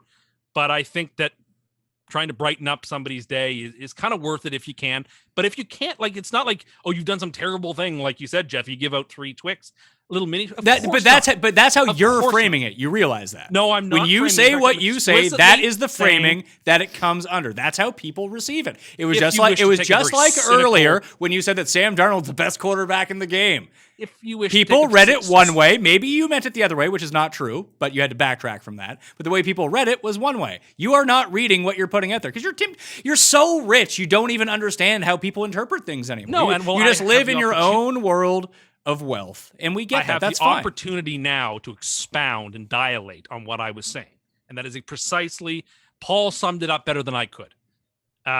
It's those intangible things that if you can do it, you should do it, but if you can't, there's nothing wrong with being able to. Well, I respect Paul's opinion, but not the guy who'd prefer raisins. I love raisins. By the way, trick-or-treating's like canceled forever now, as it is. Yeah, you could do it this year. You buy 1 pack of 4 big chocolate bars. Like, I don't think kids are coming. Candy. I know, like, personally, I think, like, we have a couple friends in the neighborhood, and we're arranging, like, okay, we'll come to your, like, just to make a thing. But we're not going door to door. We're going to, like, 5 specific houses of people we know, if that makes any sense. Paul? What about cans of pop? People used to give out cans of pop. Big pass. No, I know, it really weighs down your nice, bag, and it's but cheap. they weigh your bag down. It's not so much the bag. I mean, like, not everyone's weak like Tim is, but it's the possibility of it getting punctured and then being all over the rest of your candy. Well, that has never happened to me, but I found like those can weigh you down. It's a good and a nice gesture. Go to Costco, get a couple of flats of Diet Coke or whatever, and give them. I think that's really nice, but I don't think it's as effective as other things. That's all. That's my opinion. Do you think that kids really want your Diet Coke? You think they got weight problems? I didn't say they did. It tastes better. According to you or according to kids? Well, according to me. Fair enough. Okay. So basically, you want Halloween to be what you like the best, not what the people coming to you want. No, not at all. That's what it seems like, Tim Too Rich. Sure. Stop. I really don't like that. Please don't. Well, why don't you stop having the most elitist takes around? You criticize me all the time for having very terribly low taste. Yeah, you're kind of like Trump in that. I mean, you're like Trump in a whole lot of ways, but this is one in particular where you have this opulence to you, yet somehow you find the lowest way possible. There's to do like bacon bits with a spoon for dinner in there, aside from these very elite feelings. Yeah, but he paid $3,000 for the bacon bits for some reason. Like, having a gold toilet is what Tim like really thinks about when he thinks about wealth. No, that's not. That is a Tim sort of thing. That's what he would have. True. It is true. These are the things that we talk about all the time.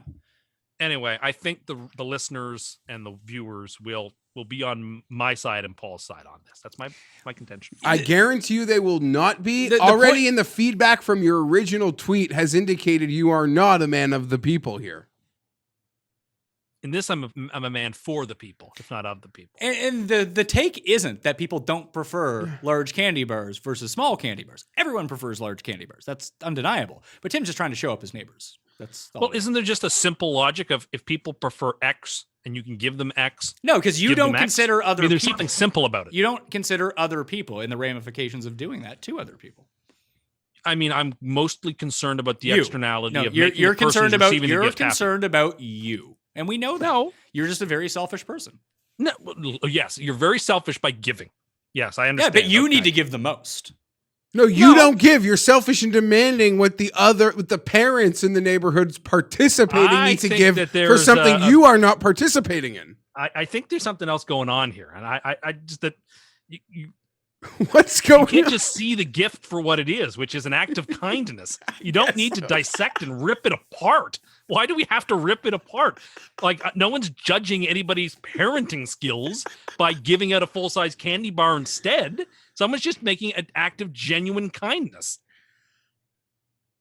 Again, doesn't have kids, doesn't give out candy, but he has very hot takes on stuff he doesn't Listen, do. I knew the Paul's people that gave up full. Yeah, again, same guy. I also don't have kids or give out candy, so. Paul's like, yeah, I'd prefer to get a full-size candy bar. It's essentially what Paul's take is. It made me really happy. Also, Paul comes from a different situation than Tim does. Paul, the youngest of 5. So his brothers and sisters probably stole all his fucking candy his entire life. All the good ones? Yeah, Paul, exactly. They ransacked the good stuff from Paul.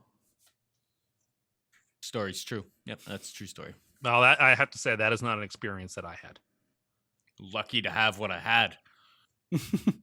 Anything else we have here? Should I rerun the clip of Tim's Halloween candy rankings? The revised ones from last year, sure. Well, let's get to those.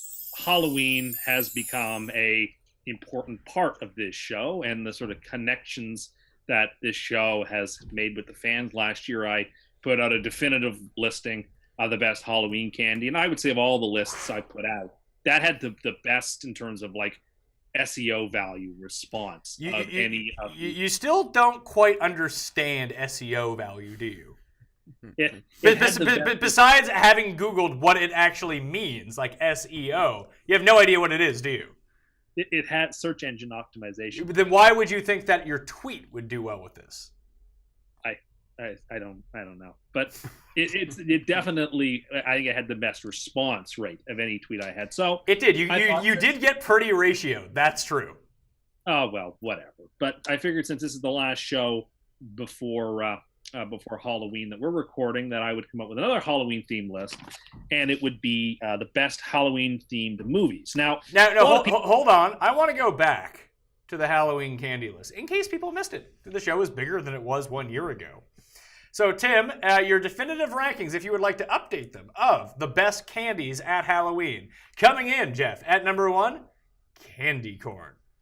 Number 2, that pumpkin-shaped candy that's a marshmallow that people use as doorstops. Also commonly seen as peanuts other time of the year that are amazing. Okay. Peeps, number 2, or number 3, which are not a Halloween candy, just a candy. But they are when they're jack-o'-lantern shaped. Molasses Kiss is number 4. Those are sometimes called a Halloween kiss or a witch's kiss. Those things are I had one today after my coffee. I bought some. They were on sale. The fact they were on sale before Halloween was actually kind of disconcerting. But anyway, I bought them. I had them. They're fantastic and good for you. Good for you, are they? Yeah, it's just molasses. It's like not refined sugar in the same way that. Yeah, I'm gonna launch an investigation on the health benefits of molasses kisses after this. Cookies and cream, and then everyone's favorite on your best candy list, Tim, raisins. Yeah, I mean, I was in the grocery store last week and saw the bags of the Sun-Maid raisins in the red boxes, and I thought that's the surest sign that Halloween has arrived, because people are buying their raisins to give out as gifts for trick-or-treaters. Look, they're great. They're healthy. They're delicious. They don't weigh down your bag as much as other things do, so there's a great ratio of deliciousness to weight when you're carrying around your trick-or-treat bag. They're a great treat. The gloss sets What with the weighs down the bag? But people used to give out the cans of pop. Do you like the pop? But it weighed the bag down What too much. psychopath gave out cans of pop? It happens. It happens. Or mini sips. Again, they just weigh down the bag too much. Yeah, you don't want liquids. You don't want to be getting liquids. But now you're saying like glossette raisins and stuff like that. That's not what your point was. Your point was that, like, to get like the Sun-Kissed little red box of raisins. Glossette ones are not as good. What? You don't want them. You don't think the chocolate-covered raisins are better than the actual raisins? My goodness. If raisins can compare up to Halloween candy, why aren't you just eating raisins a year long? Which you don't. I do. No, you don't. I like to mix them into my plain yogurt. Such a fucking lie. I do. I like to mix a handful into my plain yogurt. Oh, did you know that Tim is eating millennial Icelandic yogurt these days? I don't know what makes it millennial. It's been around for a long time. Yeah, millennials love it, though. Millennials and hipsters both love plain, untasty yogurt. I don't just buy the plain one, but yes, I have been buying the plain one. It's great. I like to put a handful of raisins in the bowl. It's delicious. Jeff, when you wake up in the morning, do you say to yourself, after you get your daughter off, did she go to school yet? She goes to school? Whatever. I guess what would you even call like preschool, that kind of thing. Maybe before that. You get your daughter off to preschool, and you're thinking, "What should I do with my morning?" And you're like, "You know what I'll do? I'll have some thick Icelandic yogurt, plain, dump in some raisins, and I'm off to a good. So good. I'm kicking off the day." It's delicious. He also puts lard into it as well. I do not. So Icelandic yogurt's really good. Yeah, raisins are great. They're a great Halloween treat. I would encourage you to buy them and give them out at Halloween. Things Tim doesn't like: Sour Patch Kids, little packs of Sour Patch Kids. Crap. Who doesn't love it? Who doesn't love Sour Patch Kids? I don't like sour candy. Yeah, he hates like sour keys. Oh, you know what he wouldn't have loved? Warheads. Remember Warheads? I didn't like Warheads. No. Too sour for you? Yeah. Well, I didn't like Rockets or those candy necklaces. Rockets aren't even sour. Rockets Sometimes are just they are. no. Rockets are not at all. He's talking about Sweethearts. sweet tarts. Those are sweethearts. Are awful. Sweet tarts are different. Rockets Those are are also delicious. I believe they call them something else in America. I believe they call them Smarties in America. Smarties are something different in Canada, but what we call Rockets. Rockets are gross. Though. Yeah, here Yeah, Smarties not are good, better. but they're not sour. Yeah, here Smarties are a better version of M&Ms. No, that is not true. Would you go that far, Geoff? What do I like better, Smarties or M&Ms? I think M&Ms. M&Ms are way better. Yeah. Yeah. Fake. I'll hit up the store the day after. I would Halloween. rather get a Oh regular. yeah, November 1st is a great day. I would rather get a regular bag of chips, non-branded chips, than half the shit on Tim's candy list. Agreed. That's because you have bad taste in Halloween candy. No. I have good I taste. mean, from the response that you got from this last year, Tim, you said it's been a big response for you when you put this out. How many people do you think agreed with you on this list? 0%? yeah, it wasn't 0. I have a built-in like 4% support for no matter what. No, those It wasn't how many zero. bot accounts is your Yeah, built-in you have support? 37 burner accounts, so take those votes out of the equation. Then you're down like one I would and a say half. it was like 85-15 negative. His problem is his basis for this list is like he gets confidence probably from the old people he goes on mall walks with. Yeah. They These are pump the things that I like. they pump his tires. Tim is the kind of person, when he moves out of his millennial loft that overlooks a lake, which he rails against constantly, yet lives the lifestyle of a hipster millennial, that at least what he claims to be a millennial, which probably isn't true. Either way, when he gets his own house and starts giving out candy, and kids start coming by, his windows are going to be broken, eggs everywhere. Like you will have the house that gets toilet papered. You know that. No, right? I won't give out the stuff. But the stuff I like the best to keep for me, that's the good stuff. They can have the overrated, the coffee crisp bars and the Mars bars and those Snickers and the O. Henrys. Like they can have that stuff if they like them. The little bags of cheesies. Have at it. I'm keeping the candy corn and the little pumpkins and the peeps and the raisins for me. Well, I mean, that would completely flip the entire scenario. It sounds like a great house to go to, giving it all away the best candy. Yeah. And again, Kit Kats are great, but don't break your Kit Kats in half, people. Be civilized. Take a bite out of the corn. Are you sticking with raisins? Of course. Well, they were never number one to begin with. Candy corn has always been number one. And I've long said, and I stand by it, candy corn mixed with some Icelandic plain yogurt, great Halloween morning breakfast. I know that sounds ludicrous, but honestly, I've done it once and I really liked it. And you should do it too. Why would anyone possibly want to eat? Do we need to show the kicking video again? Well, you're going to show it or not show it, regardless of what I say. So we eat like you, we end up kicking like you. Yes, that's right. That once a year treat is definitely why. Oh, is it a Go once a ahead and year? warmed up and wasn't dressed for- How often do you eat candy corn? A few times in the month of October, and I guess a couple of days after Halloween, and that's it. But you love candy corn. It's Why delicious, don't but you it's give out giant seasonal. bags? I mean, why are you even caring about giving out large candy bars when you've already ranked all of these other things way above candy bars? Are you giving out inferior in your mind candy to the kids? I think it's harder to give out. There aren't bags of candy corn you can buy. Why, the same Tim? way Too rich? You can just buy a big bag. You can, but Then why don't they're you do only- that? Because when you go to the store, If you have the 50 means, Tim, bags. why There's don't like- you do it? because the shelf doesn't have 100 bags on there. Maybe you can make your own bags.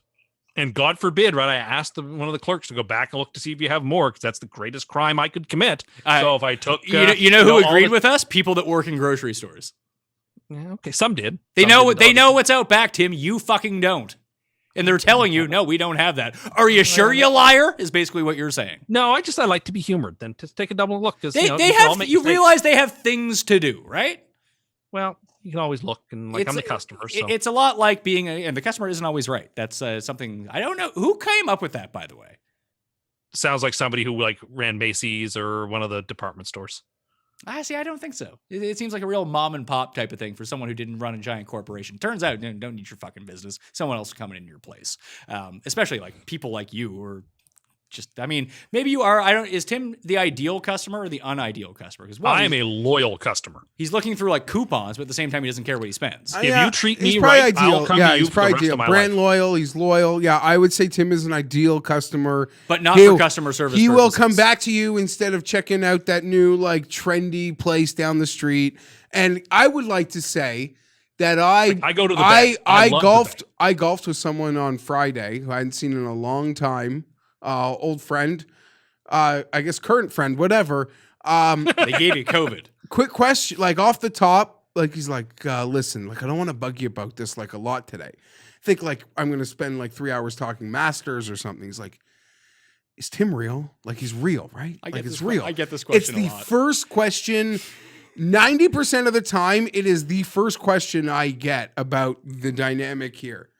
And yeah, I say, if it's a gag, I am like on your side here. Like Tim and Pat are working me if this isn't real. We had a friend at Christmas time who met Tim in person 2 years ago and was blown away that Tim was a real person. He thought it was a voice I did when the graphic went up. Listen, I appreciate that those are the questions you get, Geoff, but I'm me, and I can be no one else but me. And I'm not afraid to give my unvarnished views on the world in which I live. I'm sorry. Like you say, what's the point of being normal? When you can be Tim too rich. Yes, Paul. On the topic of Tim being a good or bad customer, I would say bad customer based on him seething when he bought the Xbox recently and didn't do his own homework. PS4. Or it's a PS4 and didn't do his own homework and then blamed the guy selling him it when, you could just figure it out for yourself. It was pretty wide knowledge that PS5 was coming out. Not exactly his fault. I mean, as a self-proclaimed PlayStation fan, as you are, it feels like something you would have known. I didn't. Okay, sorry, I don't spend all my time on the Sony PlayStation Reddit boards. Well, I don't thought know you all were. the infinite- You claim to be a fan of it, though. Well, just because I've always had Sonys. That's why. Like, I'm not like some diehard. I just He have always had literally PlayStation. bought a console that was the console's been out for over like 6 years, and a new one was coming out in 4 months, and he's blaming Sony and a store clerk. Like probably more like a like 9 months, 17-year-old kid who's just like, I don't know, man, just buy the Yeah, buy the we got PS4 some. or don't. I don't And care. hold I'll on. tell you, even out back, we got some. And Don't worry about it. I'll defend the salesman this way. What was it, Best Buy, Tim? No, let me defend him. I'm not going to name the store. If it was Best Buy, they don't even get commissions. They really don't. No, give a I shit. need to defend him because Tim made this purchase at like the start of COVID, where it was just people just thought people were home wanting to game, like not like, oh, I need to tell this guy the new one is coming.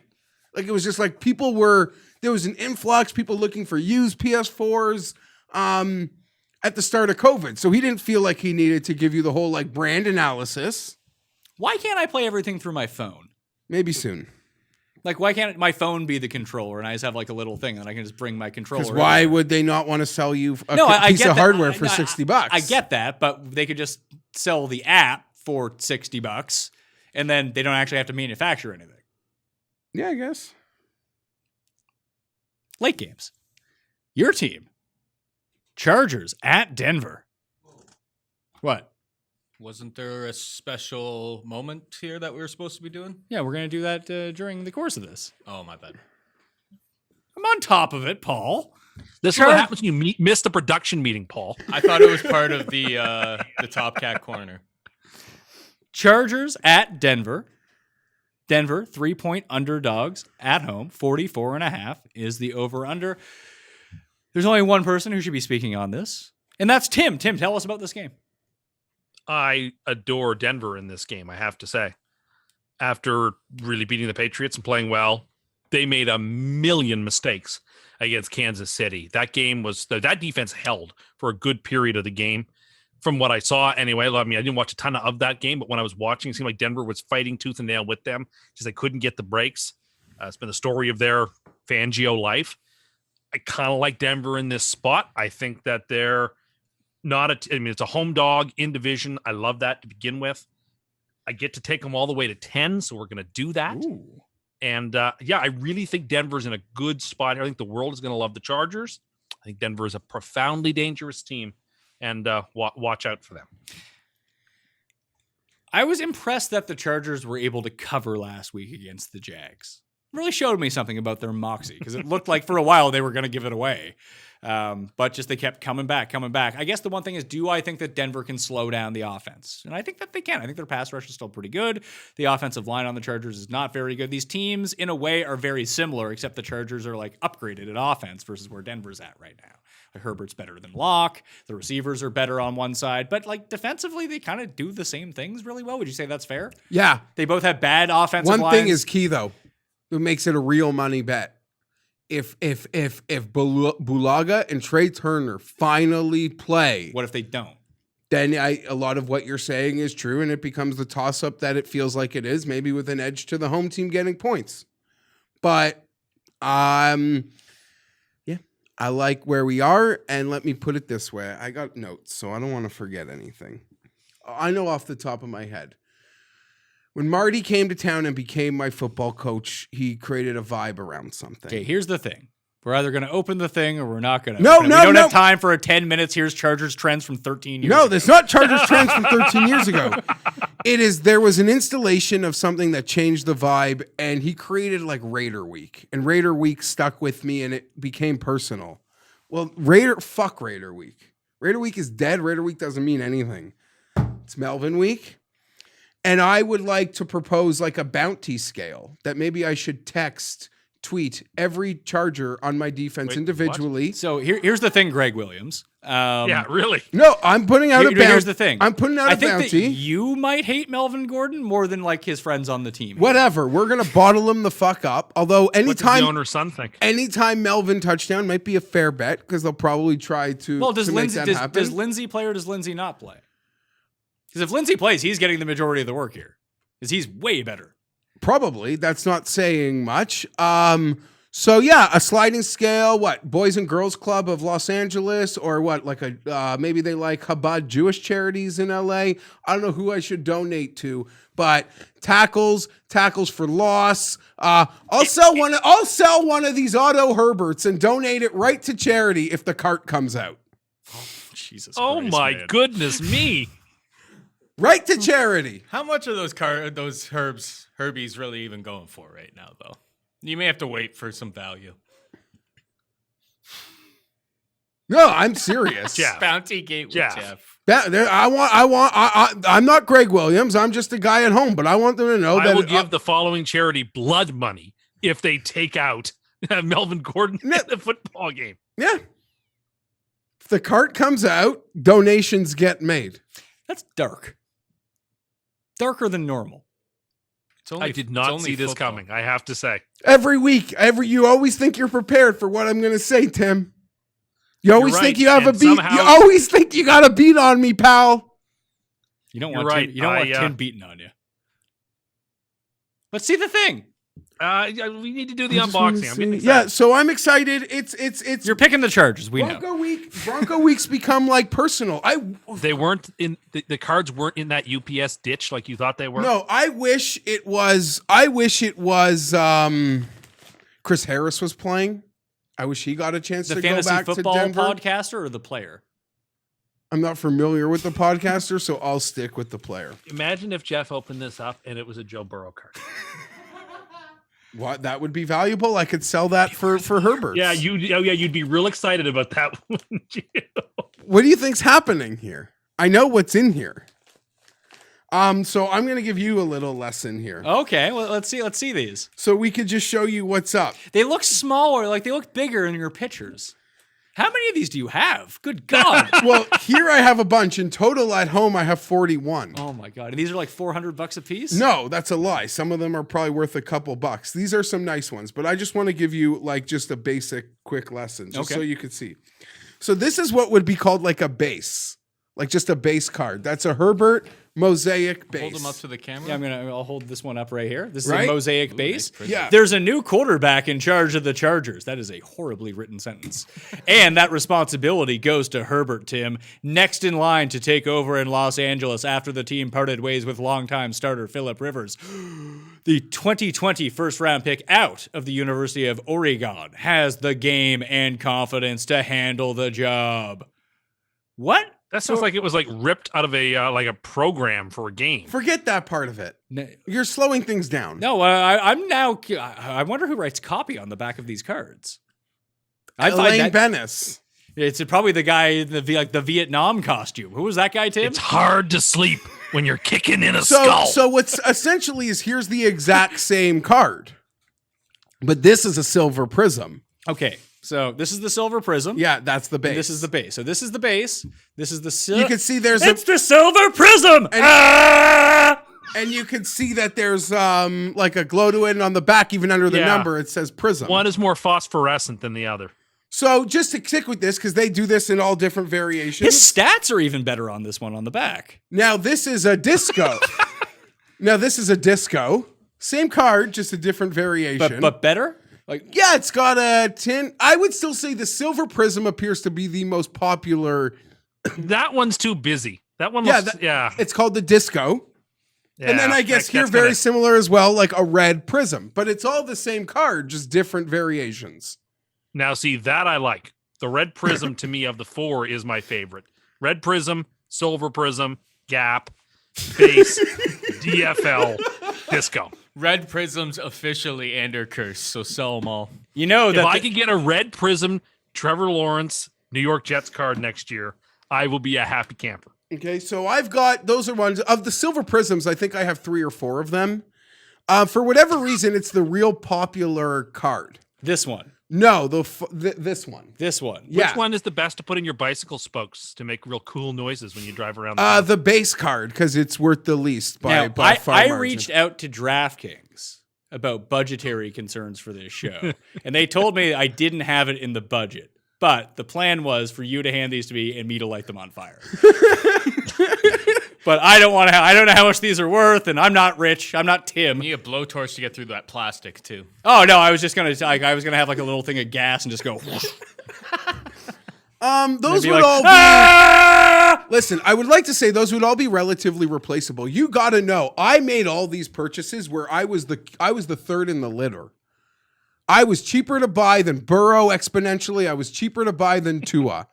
I could short sell this thing to the moon right now, But you won't. but I won't. This is the card I'm offering to charity. See this one? This is once again, it's from the same collection. It's a disco no huddle auto, rookie auto. The autograph is guaranteed. Yeah, that's a nice card. That I would say was the only impulse purchase I made of the entire. Is that his actual signature on the card? Yes, of the entire Like collection. he physically picked up that card and signed it. Okay, can I tell you something? No, that is a sticker that he signed that was put on. But I'll get Okay. you. I'll get to you in a moment because 2T2 Veo. I think this is Tua's signature. Like, look at that. It looks like Tua. nope, I have other ones. It's like that picture of Roger Connery signed by Roger Moore. So Sean this is Connery. this Sean one. Connery signed by Roger Moore. Yeah. Oh, Tim. You Thi- like my signature. This do you? card this card I purchased. I'll tell you what I paid for this card. It was probably the only impulse purchase that I made. This is different than the one I didn't get in the break that I told you I missed. $3,000. No, this card I purchased for $500.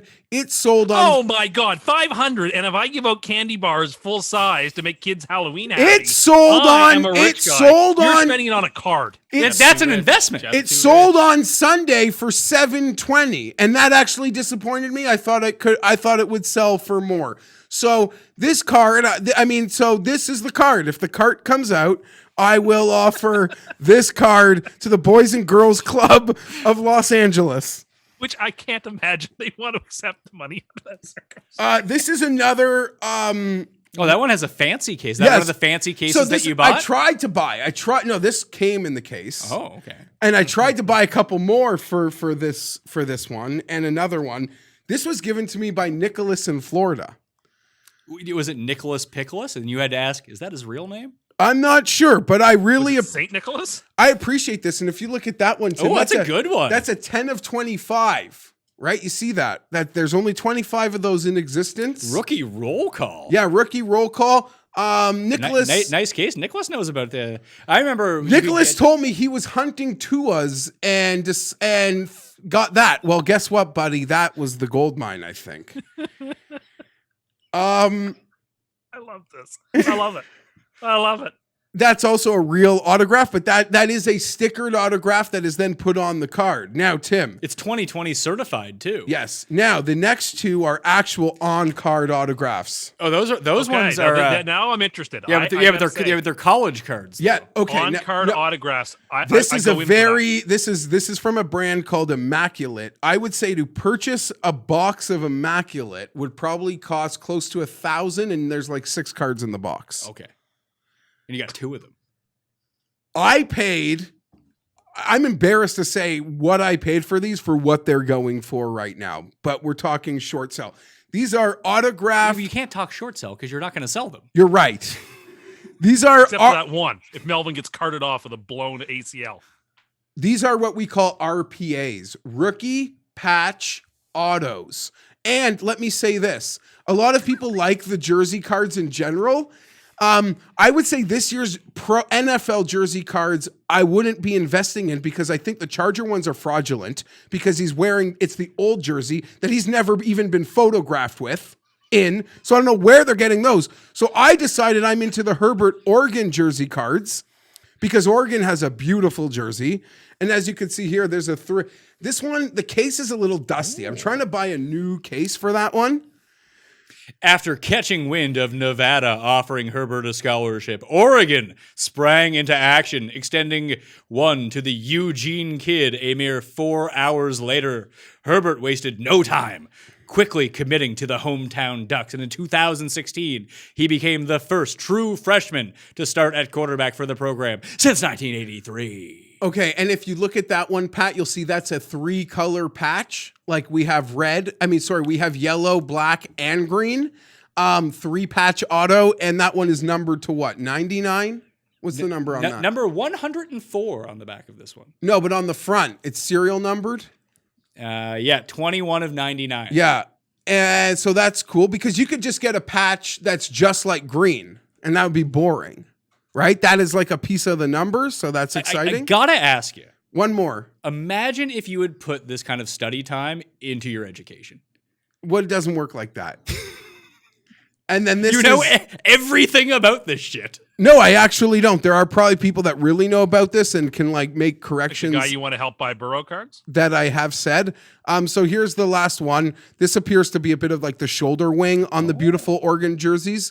That's a serial number to 49. And again, that is a on-card auto. That is not a sticker auto. That is an on-card auto. What does that run for, Geoff? Some people have told me that the college jersey cards don't hold their value. I completely disagree with that, especially when it comes to this jersey class and the Oregon jersey. Because as I said, with the COVID, with the preseason, there are no jersey cards that were actually worn by the players with their NFL jerseys on the market. So those are all fraudulent cards that maybe the players took a picture wearing, but I don't even believe that happened.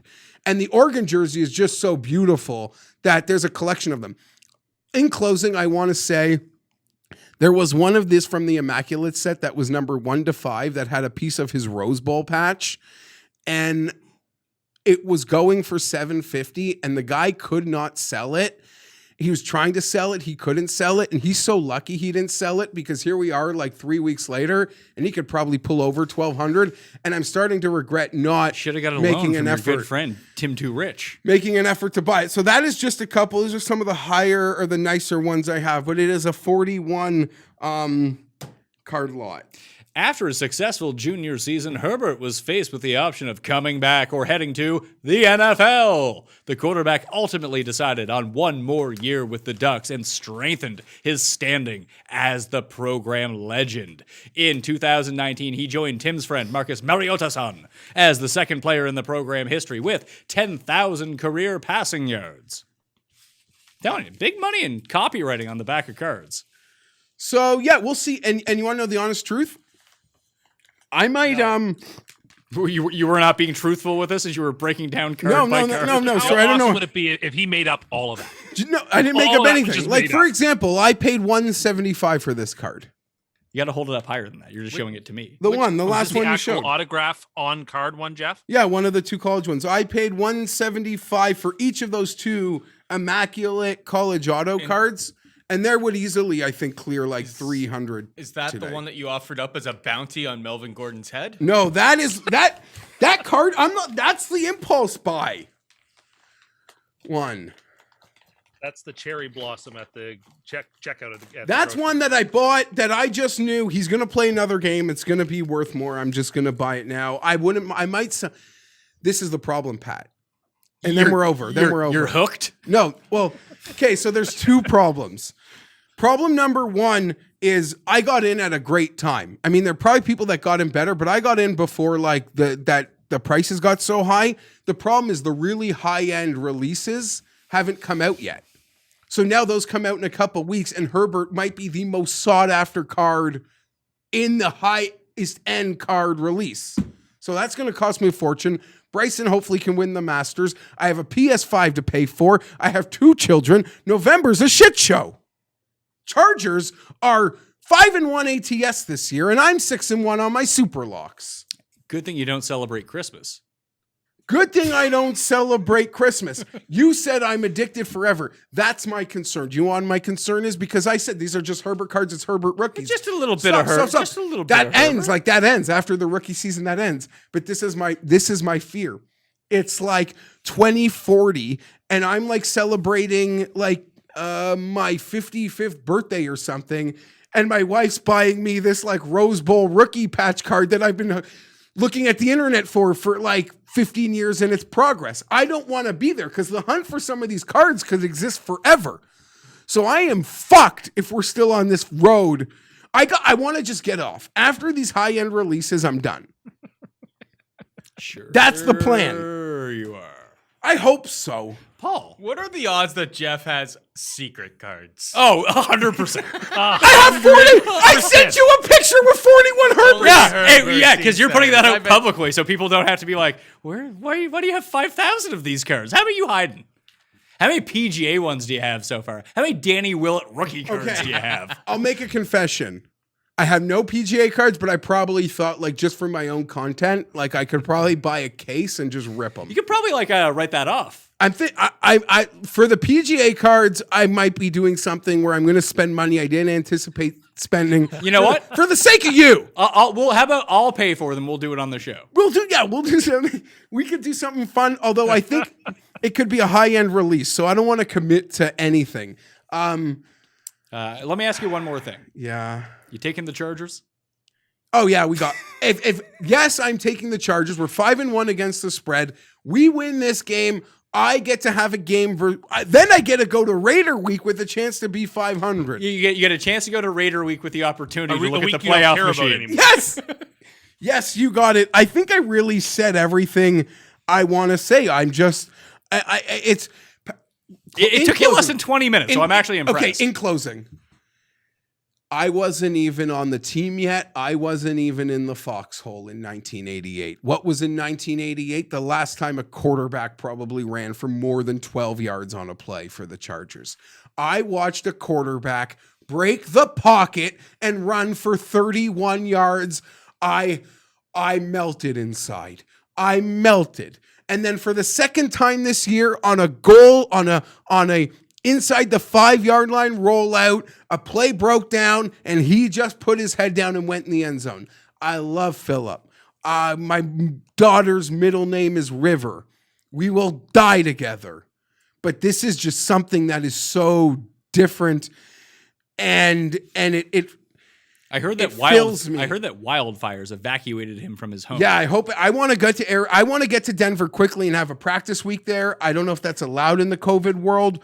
I am feeling something. Pat, he ran in that touchdown simultaneously with Cantley hitting a birdie putt on 14 or 15 from about 20 feet. Gold dust. It was good. I'm prepared. I cannot wait to watch the guy just drop back in the pocket. I can't wait. Okay, next game. San Francisco and the fraud Seattle Seahawks. According to Tim, Seattle is favored by 3 at home. 54 is the over-under. Since Geoff soaked up all of our time on that game, we have to go very quickly through these ones. I'm taking Seattle, -3 at home. Seattle, -3, bounce back game. I don't know. That was really weird on Sunday night. They do have the worst defense in the league, but is San Francisco set up to like Take advantage?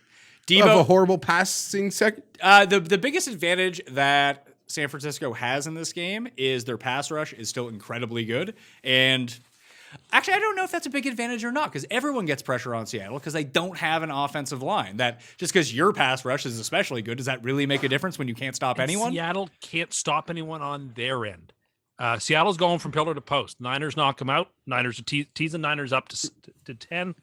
I think the Niners win the game on the field.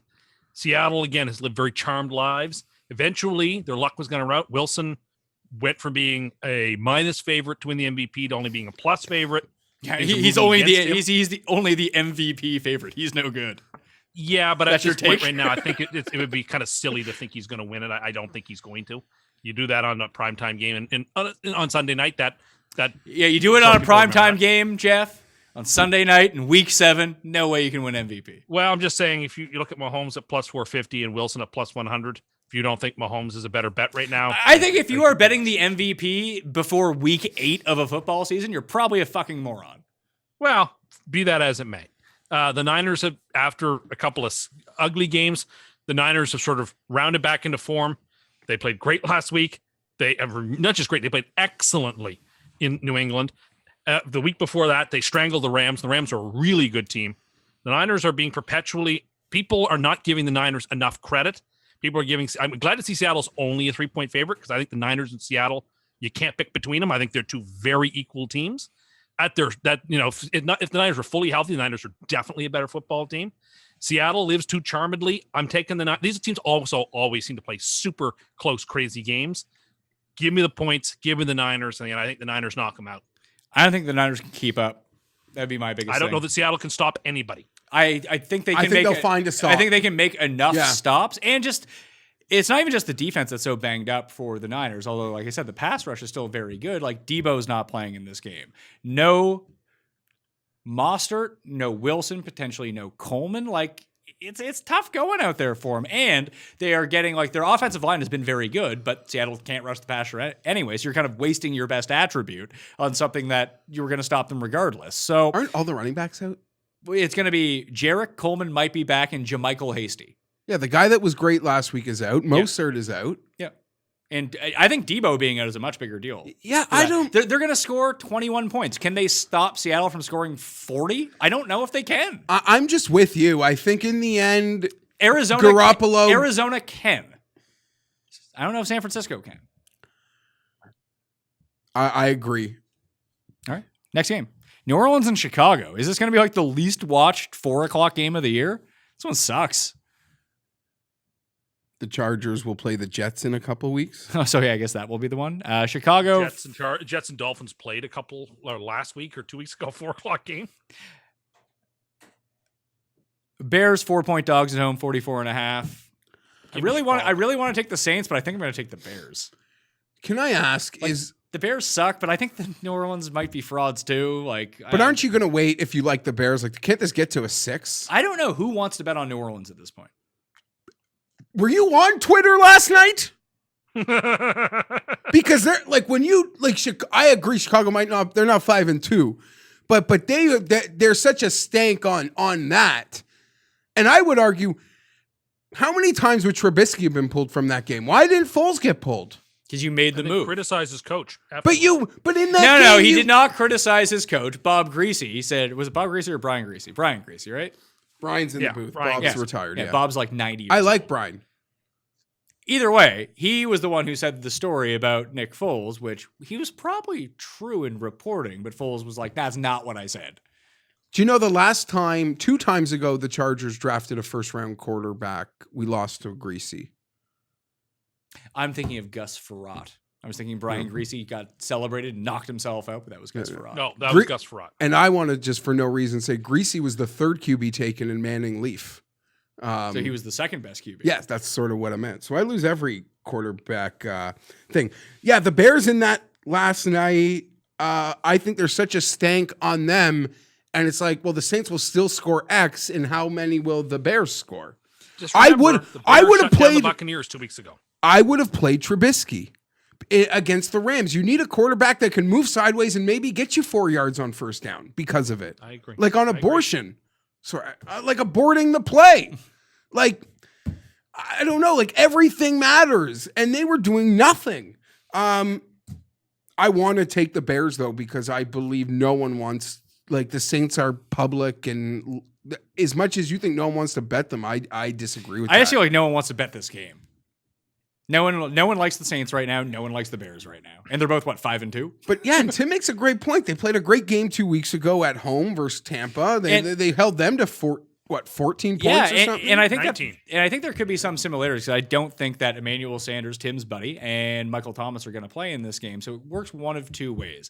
I think that the Rams had success against the Bears defense on, not a ton of success, but Goff is kind of mobile. And the way that McVay coaches offense, like you'll move the pocket, you'll get rollouts going. Tampa Bay doesn't do that. Brady's a statue.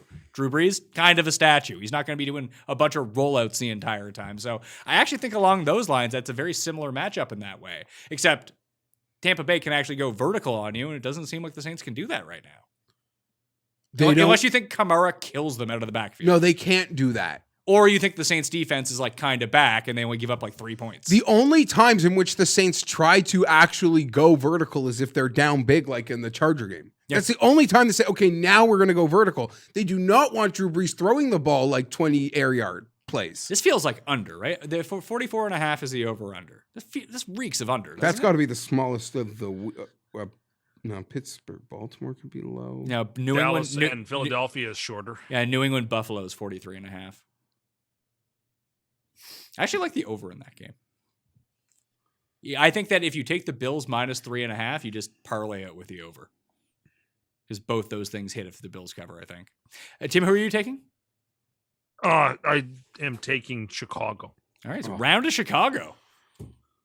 I think I'm going to be alone on this. All of a sudden, it's a party. Just New Orleans by 3. They're going to win a lot of games by 3 points this year. And it's everyone always likes the narrative. Breeze outdoors. It's going to be cold. Yeah, it's cold. The sun's down. We're at that time of year. A lot of running, a lot Thank of defense. God.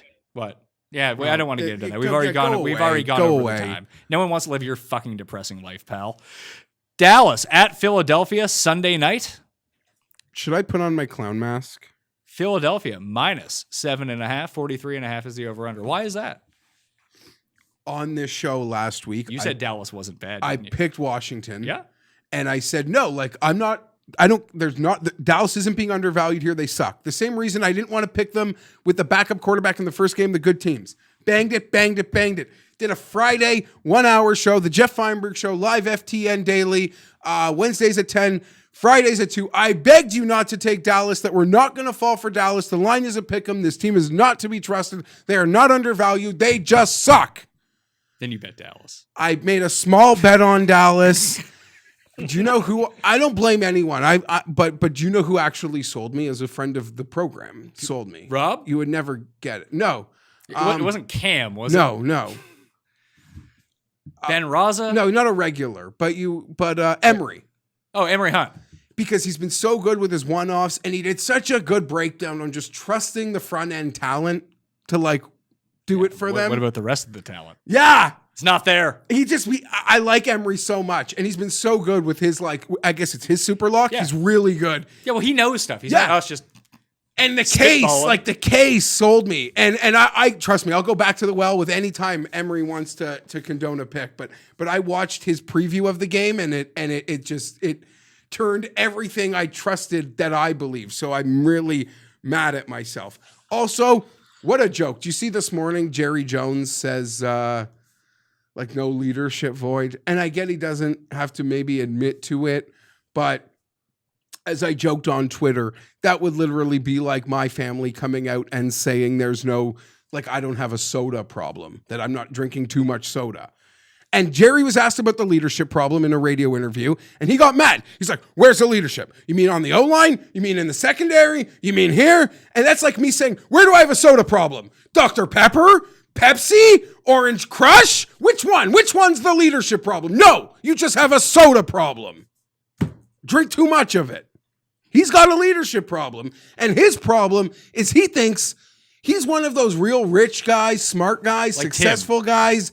But But the most successful people in the world can admit when they're wrong and fix being wrong and just own being wrong and move on. And I don't think Jerry Jones is that man. So he's still got to put this shit up on a pedestal and pretend he backs it, even though he was lied to. Dallas hasn't covered a game yet. They're almost like the Jets last week. Like they're going to blindly walk into a cover at some point. Oh, I'm taking Dallas plus the points, but I think the shit stink is so. I mean, 7.5 points. I don't like Dallas, but I like 7.5 points on Sunday Night Football. I like Philly a lot here. Just Philly's getting healthier. Wentz has been, like I said this on the show with Jake during the rankings. Like Wentz is such a good like buy low quarterback right now with the rest of the Eagles schedule that it gets incredibly easy. They have some tough games, but against like they play a bunch of bad defenses all in a row, like 7 of their last 8 games after they go on to bye week here.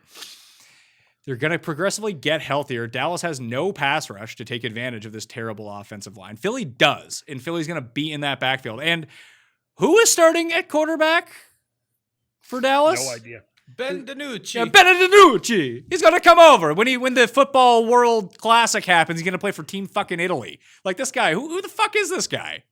You kidding me? Wentz is starting to play better. The Eagles are starting to play better. You can say they got outplayed by the Giants, sure. And maybe if Daniel Jones doesn't get knocked over by the wind, all of a sudden they might lose that game. But they keep continuing to win. No, they still scored a touchdown on that drive. Yeah, that didn't matter. It was, well, I mean, you can't say that it didn't matter. He would have just scored a touchdown right then and there. There would have been way less time. There would have been More time. Yeah. Either way, Philly is starting to look more and more confident. I think Miles Sanders is going to be back. And I think this defensive front for the Eagles is going to give a lot of problems to Ben DiNucci over here. I'm such a loser. Change me. No, you picked Dallas. No, I want Philly. First pick. That's what you get in at. Paul, you were going to say something? Just some next-gen stats. DiNucci had nearly 10 times as many passing yards on 2 completions as Sam Darnold did in the second half against the Bills. Just saying. Yeah, that's really sweet of you to say, Paul. Thanks. Appreciate it. Hey, maybe a week of practice, the guy's not so bad. I have no idea. But, like, Zeke He's like the 42nd ranked running back. Zeke got like COVIDed. Maybe it's a thing. Like if you get COVID, maybe it turns out like it's affecting you on the field. I don't know. I'm, unlike Tim, not a doctor. Tim, can you give your medical expertise on this? No, but I can give my expertise on the game, which is that I hate having to lay 7.5 points with this Eagles team because they're not to be trusted. But Dallas is a dead horse. And I've been back in Dallas like Geoff for weeks. So it's not like, I haven't paid the price. I think this Eagles team is a cut above, but really I got to lay over a touchdown for a 2-4-1 team. Oh my God. And I got to take them as my suicide pick too. Because now we're in week 8. And so I've got to start thinking logically here. Like, surviving advances early. Now we're in week 8. It's them or the Buccaneers. Or the and Packers. The Bucs are on the road. And like the teams I can use that are left. Have you've used the Packers already? I don't love the Packers enough to use them. You don't like the You don't like the Packers, but you want to take Philly? I think Philly is a better bet because Minnesota, while playing poorly, isn't a completely dead team, and they're coming off a bye. Dallas can't even tie their shoes. I wanted I feel like it's, to me, it was either Philly or the Bucs this week in suicide, and the Bucs are on the road, and so when in doubt, I should take the home team, and I don't believe in Dallas, so I think. I mean, I guess I don't have to decide for another 10 or 11 minutes. Bucs are on the road, but am Philly's primetime division, that's going to be scary. I am going to take Philly for sure against the number. Maybe I'll take Tampa here after we talk about the game for suicide. I don't know. But we'll take Philly for sure in this game. Tim, I kind of agree with one. Well, when I'm picking a suicide pick, which I can't do because I was at week 1, the funny thing is like me and my friends will be discussing. We're like, okay, but if we're down 10, like which quarterback would we want? Like who do we want? And the funny part about Aaron Rodgers is all those stats that have come out, like the second they're down, like he doesn't come back ever. Well, maybe he's saving his energy. He's like, we're down. We'll just jump out to the lead next week. I think that's an anomaly. I don't really understand it. I'd still go to the wall with Aaron Rodgers, but it's funny that when sort of breaking it down by that theory, maybe you he's too almost big don't of want a Aaron Rodgers. phony to come back in games. Speaking of phony, You see how I was confirmed correct? In that you're still triggered about it. No? I think it's pretty funny. Like, it was almost like it was at you and you got triggered about it. How did I get triggered? It's all that you wanted to. You just brought it up out of nowhere, for one thing. You get so triggered. The fact that you care at all is mind-boggling. But the fact that you're still triggered about I do it, commentary it's like on the sports. So do I. Do I seem triggered about it? No, but I don't think I am. I think I feel right. When Brooks Koepka comes out and says... Can we finish this No, fucking show? when he says he doesn't care about anything he says, nothing he says he believes, is all I've been saying. Let's move on. I was right. You can say I'm triggered. You are triggered. Listen to you. Look I'm at on you. Jeff's side. I'm on Jeff's side. That he is triggered or not triggered. No, I don't think he's triggered. I think he's right. He's just much like when J-Ro tweeted out his TikTok account. Jeff was confirmed in his rightness. I'm sorry, he's 2 for 2 here. I got to call it the way I see it. I just don't get why you. My contention has always been, why do you care? What possibly? Do you want to know why I care? Like, probably. I don't know. I really want to hear why you care about this. I'll extend the They're show. hot button topic issues sometimes. For what? For who? In this mental people. Old people. I get what you're saying, Jeff. You did. I don't have Jeff Fienberg 700 show, shows a 10 o'clock week. on I don't Wednesday. have 700 shows a week to prepare for. So I can take time to sort of like the minutia that's existing outside of the hard data, which you do a great job being so focused on. But golf fans, surprisingly enough, sometimes do care. Golf fans will tell them what I tell them. That's what they'll Sometimes care about. that's true too. That's what they'll care about. But that's all. So that's it. That's it. That just seems so like it's all the same thing that you two go on about like liking your teams in the fandom. I just don't get it. Yeah. Like, it just seems like a complete fucking waste of time to me when you could be focusing on other things in life, like financial investing. I guess you're doing that now with your cards. Hey, listen, you'll be happy. really. You'll be happy to know this is all like going away because I don't want to waste any more time. But I read like Golf Channel's like scrapping all their live shows, like pretty much outside of the majors. Good like news. the morning. Good like, news for us. Yeah, no. We can sneak on there, or they're just going to show golf, which would be fantastic. I Maybe. like that's what I like about golf, watching it. I agree. I kind of like morning drive. They also ditched. People are freaking out because they ditched Tiger Tracker. Oh, did they? Yeah, and they didn't have a replacement last week, and no one said that. People are trying to figure out who they fired. Laid off. It's a lane for you. You can be Tiger Tracker. Could you imagine? I mean, isn't that what Nota Begay's job is? Yeah. Did Nota Begay get Nota Begay, furloughed? as I've said, he's essentially He's a professional Gale. cheerleader. He's Gale King. Yeah, He's the that's male right. Gale King. He That's get right. Oprah's best friend, being Tiger's best friend to guys, is like being Oprah's best friend to women. I'm surprised he doesn't bring pom poms onto the course when And he he is employed by Golf Channel because he is an inside voice to Tiger. When Tiger has issue, In fairness to him, That makes sense. He won on the PGA Tour. yeah, and in fairness to Oh yeah, yeah, no, for sure. he's But an that's not why ex-PGA he's player there. who deserves. He's there to be a professional Tiger fan. He's worthy of being an analyst. My point being is when Tiger's going through things and he's like, "Oh, I was at Tiger's house this weekend." He's got like 100 sets of clubs in the living room just playing with things. Yeah, Like, he's got like 107 Justin Herbert rookie cards on the table. That's what he's putting his focus into right now. You see that red prism? Oh my God. He told me that if they murder Melvin Gordon on the way to the stadium, that he'll give them 3 of them. I mean, in football context. Listen, he's a bad man in society. Gets in a car inebriated, puts other people's lives at risk. This is a man that a cart might be worthy. Well, I mean, we're going to the Tampa Bay game. Antonio Brown might be back next week. Is he playing in this game? Not in this game, next week. But he's back. He signed a contract. He's a bad man. Why don't they just sign Earl Thomas? Like 2. Like, why would Why don't they Tampa sign stop now? T.O.? Why, Yeah. why did Des Bryant have to go to the Ravens? Couldn't he be on Tampa Bay too? I've been so fucking wrong about Tampa. Credit to you, Tim. You were all over this. I I was just assumed wrong, it wouldn't too. work. But we're not even halfway through the season yet. No, we're not, but they look good. They do look really good. It's the defense that has really stood out to me as I did not believe in it whatsoever. And it's really good. And even the last 2 weeks, we're like, okay, the defense is good. They've got to take a step back, losing like a premier nose tackle in football. They have not. Now, maybe it's the 2 teams they played. I know Aaron Jones got hurt, and the Packers fell behind. We'll see what happens. Maybe if they can find themselves in a close game. But yeah, you just trust that Bucs defense. Brady's not. For all the comments I made that they could do this with Jameis. I mean, Brady's got 15 touchdowns, 1 interception, like his last. And like 3 rushing touchdowns. But like you said, DVOA, they're the #1 defense. Who could have predicted such a thing? Well, they were really good. And Antoine Winfield Jr. is probably the current rookie. Defensive rookie of the year. Probably. Yeah, I would say The amount of snaps he's playing, the role he is playing, the fact that he's playing an impact role on a winning team. Also, I bet him to be first safety taken in the draft, and he wasn't. Turns out he should have been. Should have, yeah.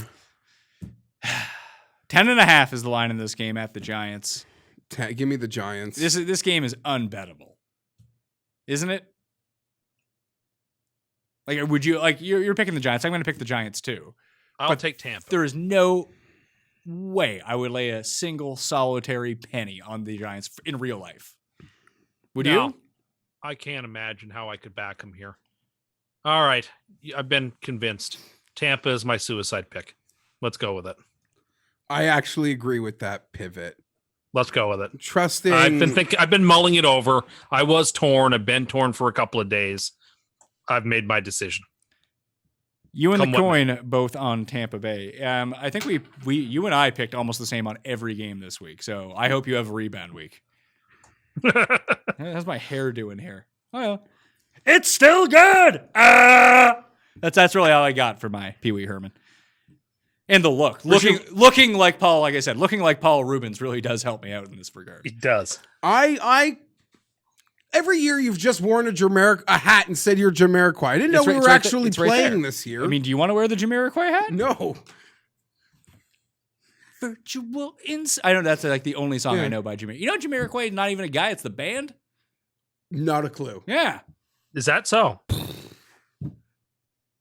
Like Bon Jovi is not just John Bon Jovi. Yeah, it's him and like Russ Bon Jovi and Fred Bon Jovi.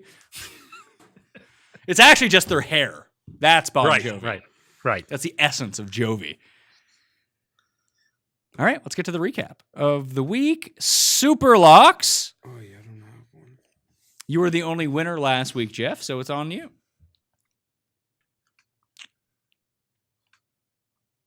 Buffalo. Wow, that was going to be mine. Do it. Come with me. I'll get you a win. I'm 4-2. I just have. You're right. I'm not Tim here at 2-5. I didn't mean it like that, but we could double struggling. up. We can go with the same super lock. There's never been a rule. We've done it before. I know, but I like Cleveland -2.5 to tell you the truth against LV. Tim? Baltimore -3.5 against the Steelers. You're using Tampa in Survivor. Indeed, we try to go to 9-0. Can you? 8, no, sorry, it's 8 weeks. It's week 8. Sorry, 8. Your free money teasers 2-5 for the year. Your heater came to an end last week. But see if you can make it 3 and 5 weeks. 8-73 lifetime. 7-point teaser. Do I have this correct? Packers pick'em. Vegas +9.5. New England +10.5. Denver +10. San Francisco +10. That's the number. Which one scares you? The one that scares me most, I suppose, is the Raiders, only because if Cleveland just starts ripping off a 35, 36-point game and the offensive line just can't hold for them, then that could get out of hand. That's the only of the 5, that's the one I'm the least confident in. I will be doing my full breakdown of the Bermuda Championship golf tournament on Wednesday afternoon if people want to check that out. But we are making our one and done picks on the show. Only 3 tournaments left before the conclusion of our season of one and done, which kind of went off the rails a little bit. But I went Daniel Berger last week. You went Webb Simpson, Geoff. They both tied. And Tim took Tiger, who came like dead last or something like that. So I am up by $500,000. I'm the only one over $5 million right now. Tim's at $4.5 million. You're at $4.2 million. So very much within reach. Winning this tournament, I don't think will do you much good. No, I'm going to have to pick the Masters winner, or you're going to have to pick somebody who doesn't make the cut at the Masters. If I get the winner here and you get like 40th place, wouldn't we be tied? Or yes. I'd be beating. Yeah. If you get the winner and I have a guy who misses the cut, I think we'd be tied. Jeff and I are only winning now if we hit a winner. That's the only way we can get back. No, because second place at the Masters is worth more than winning some tournaments. I bet you like 4th place at the Masters is more than winning this. I could put it all out there now, because you both use him. I will be using John Rahm, and he's going to win the Masters. You're going to use John Rahm this week, though. Well, he's not playing. Well, you just said John Rahm. No, so I'm using Harold Varner III. Oh, good luck. HV3. He's dynamite. Tim, who are you using? I'm playing Brendan Todd. Todd Father. Yeah. He's taking the odds-on favorite. He's not the betting favorite, but I like him nonetheless. Zalatoris I is don't the buy betting favorite. any of that. What? I don't understand this Zalatoris favorite. Why? He almost had 2 aces at Winged Foot. That alone. He should is be what's closer. driving it. He should be. What, three top 5s in his last 3 starts? I'd rather bet Harold Varner. Evidently. I mean, I would actually rather bet Zalatoris. At least Zalatoris has a sample size of not just constantly losing on the PGA Tour. Right. Yes, of course. Sure. I mean, neither do I. Well, it's like the Sam Darnold argument. I guess he's only 4.5 years I don't know. old. I clearly misread Zalatoris. I didn't read him. You thought he was like 30. I didn't read him as like some top prospect. He's just a good corn player. That's how I see it. I mean, he led them tee to green. He's like top in tee to green so far on the PGA Tour. Great player. The guy, he just reminds me of like what Scotty Scheffler is. Like through that, he's like that type of guy. I was going to take Russell Knox, but I've apparently used Russell Knox in the second tournament of the year.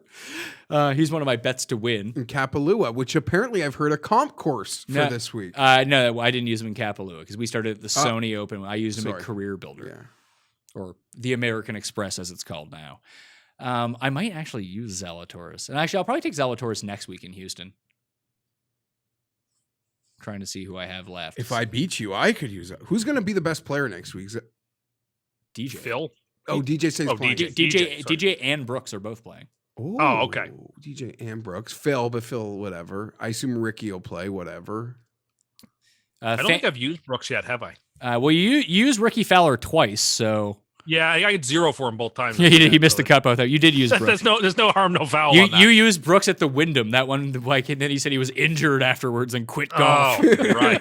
Dang, okay. So I think he's very live to win at Augusta. Probably, in my opinion, should be the favorite, even though he isn't. Well, that's a hot take. Sounds like not really. He's the best major player in golf right now. Not really. He couldn't even close out Colin Morikawa. Or Gary Woodland. Sure. Okay. Hold that against him. I'm not. So yeah, nothing matters, right? I'm not holding it against him. It's apparently going to be very windy this week. That's why I want to go with Knox. Yeah. But again, I can't take. I'll go with Justin Sue. Seeing some love for him. I've made 3 bets, and I'll probably add more before we actually tee off. I've bet Harold Varner. I've bet 2 Swedish Henriks. I have the money on Norlander right here for you. Norlander at 45 and Stenson at 40. I've been betting Stenson, so I feel like he's going to go full Sergio on me. Like I was betting a whole bunch of Sergio, and then I stopped betting him, and he fucking won.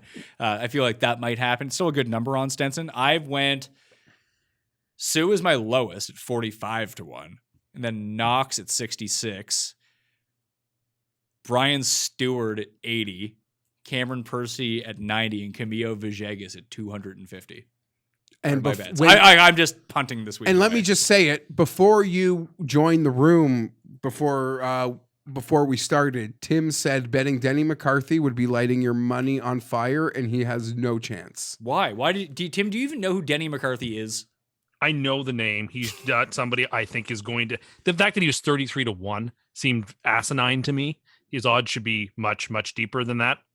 I don't think he's got a chance. You know nothing about him. You just know the number and know you haven't heard of him. I do know something about him. What's his best skill? I mean, I remember that he barely made the cut at the PGA. But what is he like? He has an elite skill set. He has one like super elite skill set, maybe the best in the world, arguably. I'm not an expert here. I don't know. Come on. I even know, man. Come He's on. a putter. I don't know. Well, I'm not going to lie and like guess. You've clearly never heard of Dan McCarthy. That's you might be getting him confused with Dan McCarthy. Even I know that, Tim. Come on. He might be one of the best putters in the world, if not the best putter in the world. He is the best putter in the world. Which I've been told time and time again is something you can't bank on. You're right, but it's a little... Listen, I don't want to back Denny McCarthy at 33-1 either. This is the type of tournament he could Short, win, par 71, putt fest. Against a bunch of jabronis. Yeah. That's all. Said what I said. He's got a track record. I mean, the rate when Tim says that guy wins at like a 74% clip. Yeah, it's pretty good. I like that Brooks is now the favorite in Tim's mind. It's good for our Bryson bets. I do. I think if I had to pick anybody pound for pound in any tournament to win, I would pick Brooks. I've never had a future like this. Me neither. I feel like he's got to win by 10 strokes or miss the cut. Like we've made futures before, like the guy's 150 to 1. He goes off like 60. That's still he's still 60 to 1. We got a guy. I got him at 45 to 1. He's 8 to 1. That's what I mean. I've never had a guy that I was pre-bet at a great number and is now the actual tournament favorite, and I can, I don't know, do things like what will I spend the money on? Wow. Oh, Geoff, don't say Wow. that. No, that's where my head You is guys are going. cashing the check. No, I am not cashing anything. No one If is Jeff's cashing it, then you're by osmosis. No, no one is implicated.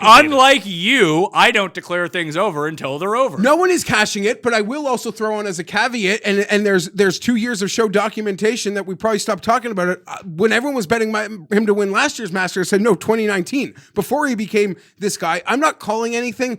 I will say a lot, and me and my inner circle have big 40 to 1s, and I have friends who are like planning to build an indoor golf simulator if he wins. Here's the thing, Tim. Wow. I can cash my bet out right now for 3 to 1 if I wanted to. That's what they are currently offering me. I think I would take that. I didn't make the bet at 45 to 1 to cash out at 3 to 1. Come on now, give your head a shake. But I think you're going to lose the bet altogether. I'd rather lose the bet than I'd rather lose the 45 to 1 than cash out at 3 to 1. I really would. Fair enough. To each his own. 2 weeks, man. 2 weeks. It's gonna be fun. We got a lot of master stuff coming. I got the plan in place now. I haven't told you yet, but Can I ask one question? well, I know I'm the one that said you said we got to get out of here early. Where this is officially the longest show of the year by a good 15 minutes. At least we started on time for once. Hit me. No, my question was going to be, we're doing this show next week on election night. Oh, good God! Should we do it live? We can. Well, the returns gotta wouldn't go be in live. by now anyway. The first states to close their polls are at 7:00 Eastern. You'd So probably, so the results wouldn't be in yet. yeah, but Tim would have already declared it over. Tim has already I declared will it be. over. He just won't say. No, I will be putting out my official. Tim, your map pick is Biden. Tuesday You said morning. he couldn't lose. Yeah, but I'm talking about state by state. I'm putting out the official map Tuesday morning Oh my God! of how I think the election will go. Jesus I'm Christ! just man. saying it People are right gonna be here and really now. mad Be at you. prepared. I'm putting out the official map, and I've said this couple is going out Tuesday, November 3rd morning. I'll make picks for every what I think toss-up Senate call, every state in the Electoral College. I'm making them all Tuesday morning, not before. Don't look for them before. Don't ask me before. I'm making them Tuesday morning, and ride with me. I think I'm. This is finally the year I think I've got a handle on things. Tim, let me ask you this: Yeah. Have you ever predicted the winner of the presidential election in your life? Yes or no? One time in my whole life, Who was it? I was certain that George W. Bush would beat John Kerry because I couldn't imagine the United States would elect such a flip-flopper, and they didn't. And they gave George W. Bush a big win. What was like Obama's odds? Wasn't he like minus 800 or something? Like, wasn't No, that Tim, like a Tim was lock? convinced me. That's when I met Tim. Was doing the election stuff in 2018. Is when I met, or 2008. Yeah, I when thought met I was Tim. playing He the was bank shot. 100% in on McCain. I don't know how Obama could ever win. And then he ran the same thing back with Mitt Romney. Well, at he- least with and- Mitt Romney, all the polls late in the game had Romney. and he ahead. hates Hillary Clinton, and then he gets nationally published in an article, Clinton can't lose. Tim, what's the historical record of you having drafted tweets already and that result actually ever coming through? When's the last time That's you a very, very low batting average. It's the Blutarski line. I will say that if people are people gonna be want mad at like you. legit election coverage, and I'll say it's non-biased because it's just data of what they're putting out there. LeanTossup.ca does excellent work in terms of advanced modeling. It's a lot different than even the 538 stuff that's out there. And follow my guy Evan Scrimshaw on Twitter because he's the one who's really breaking all this stuff down. I got some bets in. I got Texas plus 250. Really? It's like a coin flip, it looks like at this point. It's probably going to go Trump. I saw Tim My opinion is talking it's a about that today. 50-50 complete coin flip, so there's value. There's value on the plus 250. It seems. I haven't made my call on it yet. How about this? You give it. You make it red. I want it to be blue, so you don't even bet on this fucking stuff. I do. So keep your fucking mouth shut on it. But this is my bailiwick, right? It's not your. How can it be your thing when you're always wrong? That's a seismic shift, though, right? What? If Texas Yes. goes blue? Oh, if Texas goes blue, everything basically goes blue. Because I have money on. Yeah, No, but I mean, like, I got Which in. is why it's stupid for the Biden campaign, in my opinion, to even be in Texas, because it doesn't matter. If they carry Texas, they've won it by so much. Don't waste a second. Mrs. Clinton wasted time in El Paso and other places, trying to run up margins because she thought she needed a big win in order to have, she's just such terrible at politics. She thought she had to have a bunch of extra votes in the bank to have a mandate to govern, whereas she couldn't be bothered to go to the Great Lakes states. Insofar as the Biden campaign can be bothered to campaign, they should be going to the states that actually will toss this. And Pennsylvania is both the keystone state and it's the keystone to the election. And right now, I'd say he's got a 95% chance to carry Pennsylvania. Oh my God, Tim! Not 100%. I'm not making my declarations until Tuesday, but people are going to be just say of all the toss-ups, so mad at you. It's going to be awesome. Of all the toss-ups, and I don't think Texas is a toss-up, traditional one. Of all the toss-ups, I think right now only Florida and North Carolina, I think, lean slightly Trump. I think Georgia, Texas are leaning slightly Biden. No, say the opposite, because I have money for him to win Georgia, too, at 2-1. I think that Georgia probably very, very close. Here's one for you, all right? Geoff, I don't know if this odd is still available. This is what I got it at. Plus 250, Australian Labor Party It is. to win Mirani District, plus 250. So Mirani. As I've been told, that should be around minus 120, and they're offering it plus 250 in terms of the if advanced it's value, polling. it's value. If you believe in polling, Biden's odds are implied odds are minus 700, Yes. right? Oh, if not, But Actually, it's actually minus 850 or something. But we know we know we can't fully trust it. The rooster got pulled last time. There could be incredible value on Biden if you believe the polls, because everyone's so afraid because of what happened last time. And in 2018, they got the Florida in particular, the polls continued to undercount red votes in 18 and in 16, and in some of the Midwest states like Ohio, that happened in 16 too, 18 as well. Yeah, the Trump thing threw everything off in 2016. Polling for House races, Senate races, that kind of thing is just bad anyway. No one really cares about it it's very hard, as the money is being pumped in. And that's why when I was talking to Evan, the big thing about Texas, apparently measuring the Hispanic vote is incredibly difficult because they don't know how to poll that very well. They don't know where to go look at it. But he said if Biden can run 6% better with white voters in Texas, he's going to win Texas. Yeah, I think it's a dangerous game to look just at demographics because there's a lot more to figuring out how a state's going to go than just demographics. When you're going to model something, when you're going to model something out and run projections, it's hard not to look at those sorts of things. Oh no, they matter, but one mustn't hinge one's whole argument on them, or they'll blow up. They'll blow up on you because that's not the way people vote. It's not the way people actually move about in the world. So you have to be cautious. You take them into consideration, and they matter, but you can't overweight them, or I think you're playing a game that will in the long run not work out for you. But yes, listen, the reason that Texas is close is because the president is unpopular. In 2024, a normal Republican will easily carry Texas. I completely agree. Will easily carry Georgia, these states that are either red or purplish. Trump's just unpopular. That's really all that really. And that alone is why these states are close. Can polling survive another? No, we all joked about the industry last time. If it actually happens again, the industry's dead, right? Because it will be a lot more wrong than it was 4 years ago. A lot more wrong. It will be off by a factor of 2 or 3. When Gallup screwed up 2012 by saying every week, every day that Romney is leading and Romney's going to win, they were so chastened that they stopped polling presidential races. They stopped doing it. So you're telling me that these big polling places that have been doing these states, if they get it wrong, polling as we know it is kind of dead. And polling is becoming harder and harder and harder to do. And I could easily imagine 30 years from now, polling kind of not even being a thing, or it's going to be incredibly, but I kind of think it's probably likely not even to be a thing that we can have because of the difficulties of modern life. But who knows? I could be wrong. Things persist. So maybe isn't polling going to be technically easier? No. So I would imagine that the biggest challenge is to actually being accurate in your polling is how do you poll people, Tim?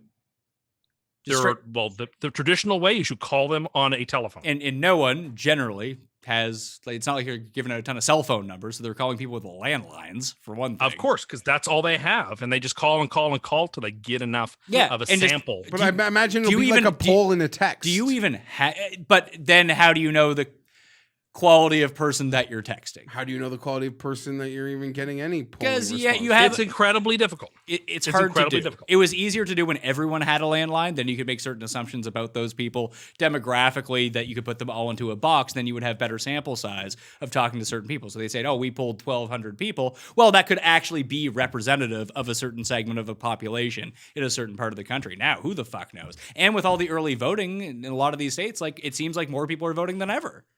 And It does seem that way. I mean, turnout's going to be up huge, but again, I should put that caveat there.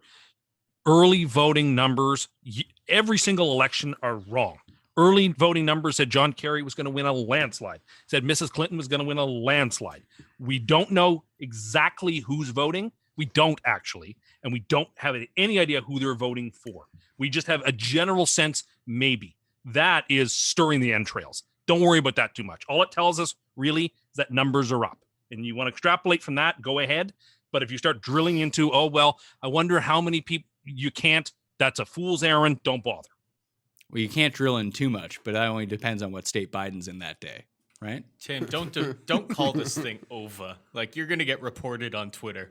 Yeah, No, but I'm going to make my prediction People Tuesday will morning. ask for you gone if Donald Trump wins again. And, I'll make my prediction Tuesday and- morning. If I'm wrong, listen, I'm wrong. here's the thing. If you say that Biden can't lose and you make your prediction and Trump wins, I suggest you open up like a PayPal or a Venmo account because I think Trump people will be like all in on like, Yeah. thanks for the curse, Tim. Here we Yeah. go. All right. And like, thanks for triggering all those hate Yeah, tweets you're getting. owning the fucking libs. Yeah, I'll be like, oh, well, we're gonna hook you some. It's everything you ever wanted, Tim. I get called a lib these days 4 times a day on Twitter. Are you for tweeting serious? Things that are nice. Oh, you can't believe it because you see, if you say anything negative about the president or anything positive about, well, you're just a liberal. Like, please. Some of us, are dyed-in-the-wool conservatives who are a heck of a lot more conservative than you people. Who are you to throw stones at me? Anyway, I get called now a lib all the time. Well, Tim, you are a lib now because because lib all the time. what you consider conservatism is no longer. You don't believe in like chemtrails and stuff like that. No, well, apparently liberals that's the aren't way it's going, condoning. yeah. Liberals are not condoning full chocolate bars. No, probably not. But if they are, it would have a huge label for the calorie content. It would be. Yeah, Tim's basically the most conservative person I've ever met. So just throwing that out there. And I'm being called a lib on the regular on Twitter. Does that trigger you? Like No, it just shows me how far things are moving in some ways. I mean, I haven't moved. I'm where I've always been, but things are moving around me. You can't deny Tim's consistency. It's true. I'm very curious that I really hope he doesn't end up on the same side of me as some of my bets that I've made so far when he releases his election map. Oh, God, I'm not looking forward Are to you that. doing any like specific election content? I Or mean, just I wanna- might even cut this out of the show. People get so fucking triggered by this stuff. Like, the three of us can't we haven't vote. said We're anything. convicted felons. We're not allowed to vote. in this People who election. get this deep into the show are Yeah, probably like in it for the long haul, I'm just though. trying to bet it and make money. But like, you'd be surprised. Like Tim and I, even after the last election, did like a post-mortem about like what went on, and we were covering that like back when I was at Fantasy. Like we were doing shows on election betting the entire time, and like it wasn't highly polarized. Like here's what the data says is going to win. We had Bernie to win Michigan against Hillary in the primaries, like 28-1. You didn't get- that was a fun day, and there wasn't the sort of pushback where people were like losing their mind. Like, I can't believe like this. It's like Jesus. As someone Christ, who like, dedicated calm much down. of his profession, as someone who dedicated much of his professional life to the study of politics and love politics and thinks it's fun and exciting, I have never in the last year or so been less excited, enjoyed less, wanted to think about politics less than I have. It's not fun, and I don't blame people. One of the great benefits will be on November 4th if Joe Biden is lucky, so we can all tune out for a little while and take a breath, because this ain't fun. This is not what drove me to do graduate work and study political science. If things had been like this 12 years ago, I don't know, I would have taken up biology or something. That's really funny you say that, because if things had been like this, let's say Trump came around, like this style of politics was around 10 years ago when I got into like sports broadcasting, I bet you I'd be in political broadcasting right now. It would be a very fruitful avenue. There's no doubt about it. It would just be hot takes galore. And I was at a time in my life where I would have been like, yeah, I don't really care what I say. I'm just going to say the craziest thing Yes. possible and make the show like insane, and that's all people want. It seems like It's crazier the exhausting. better. And you can say it's both sides all you want, but it is both sides. They are both doing ridiculous things on the news, and it's just exhausting. And I can't fight the battles because if I notice one thing that the liberal media is doing, which is outrageous. Oh, you're just an apologist for the president. Okay, and if I criticize one thing that the Trump campaign is, oh, you're just a lib who wants. It's like there's no one can breathe and have fun anymore. It's just this vicious hand-to-hand battle. And folks, I know a lot of people just are getting into following politics the last 3 or 4 years. I promise you, it wasn't always like that. Yes, 2012 was vicious, but the viciousness came from the Democratic side, not the Republicans. But politics wasn't always like this. It had a hard edge, and politics ain't beanbag, as they say. But it was never like this. This is surely to heavens, I hope this is unsustainable, because this is just agonizing for those of us who think politics matter and are interesting and like to study this stuff. So, All right, that'll do it. Almost a 3-hour show. Good thing we got out of here early. 3-hour show. We started a little early. Yeah. We started a bit show. early. We started on time, so I feel like I'm still okay. This bow tie is like choking the life out of me, by the way. That's because you don't know how to wear them. Well, it's actually just a clip-on. I didn't want to spend. Exactly. That's fine. I didn't want to spend $200 on a Halloween costume. No, fair enough. I'm not Tim Too Rich. I can't just be dumping money. I have several silk. Did you go blue suit and red tie so that people wouldn't label you as a lib or a Trumper? Was that part of the? No, I knew I had the suit around, and I went and I Googled Pee Wee Herman blue suit, and I saw that he had the red bow tie with it, so I thought that would work out well. But now I look like Tucker Carlson. I worn a bow tie in like 15 years. Tucker Carlson Crossfire era then. Oh yeah, Tucker Carlson, front runner for the 2024 Republican nomination. Are you serious? He's definitely going to run. He has a big base. Don't be shocked. Get your girl Nikki Haley on the line. Get her to go. I'd love to have Nikki Haley or Tim Scott. That's the type of candidate I would love to back. Watch out for Mark Cuban, 2024 Republican nominee. I don't think so. I don't think he has a chance. He's on Shark Tank. Yeah, but he doesn't actually seem to have a whole lot of conservative views on things that matter to primary voters. He loves money. That's not what drives primary voters. Do you know who his vice president's going to be? Ted DiBiase. Anyway, that will do it for us. Geoff Fienberg at GFienberg17 on Twitter, at Paul Shag. For Paul Shaughnessy, please subscribe to Mayo Media Network on YouTube. Just hit that sub button. It's not hard. You're texting on your phone anyway, like Everest Institute. You might as well hit subscribe on Mayo Media Network. Also follow Tim Andergust. Tim Andergust. Not my name. Oh boy, 2 hours and 43 minutes, and I'm going to throw in that list. This is going to be over a 3-hour show by the time it comes out. Fun times had by all. I'm Pat Mayo, playing the Listeners League. Smash the like, and who the fuck is watching at this point anyway? See you later. Pat Mayo Experience! Experience!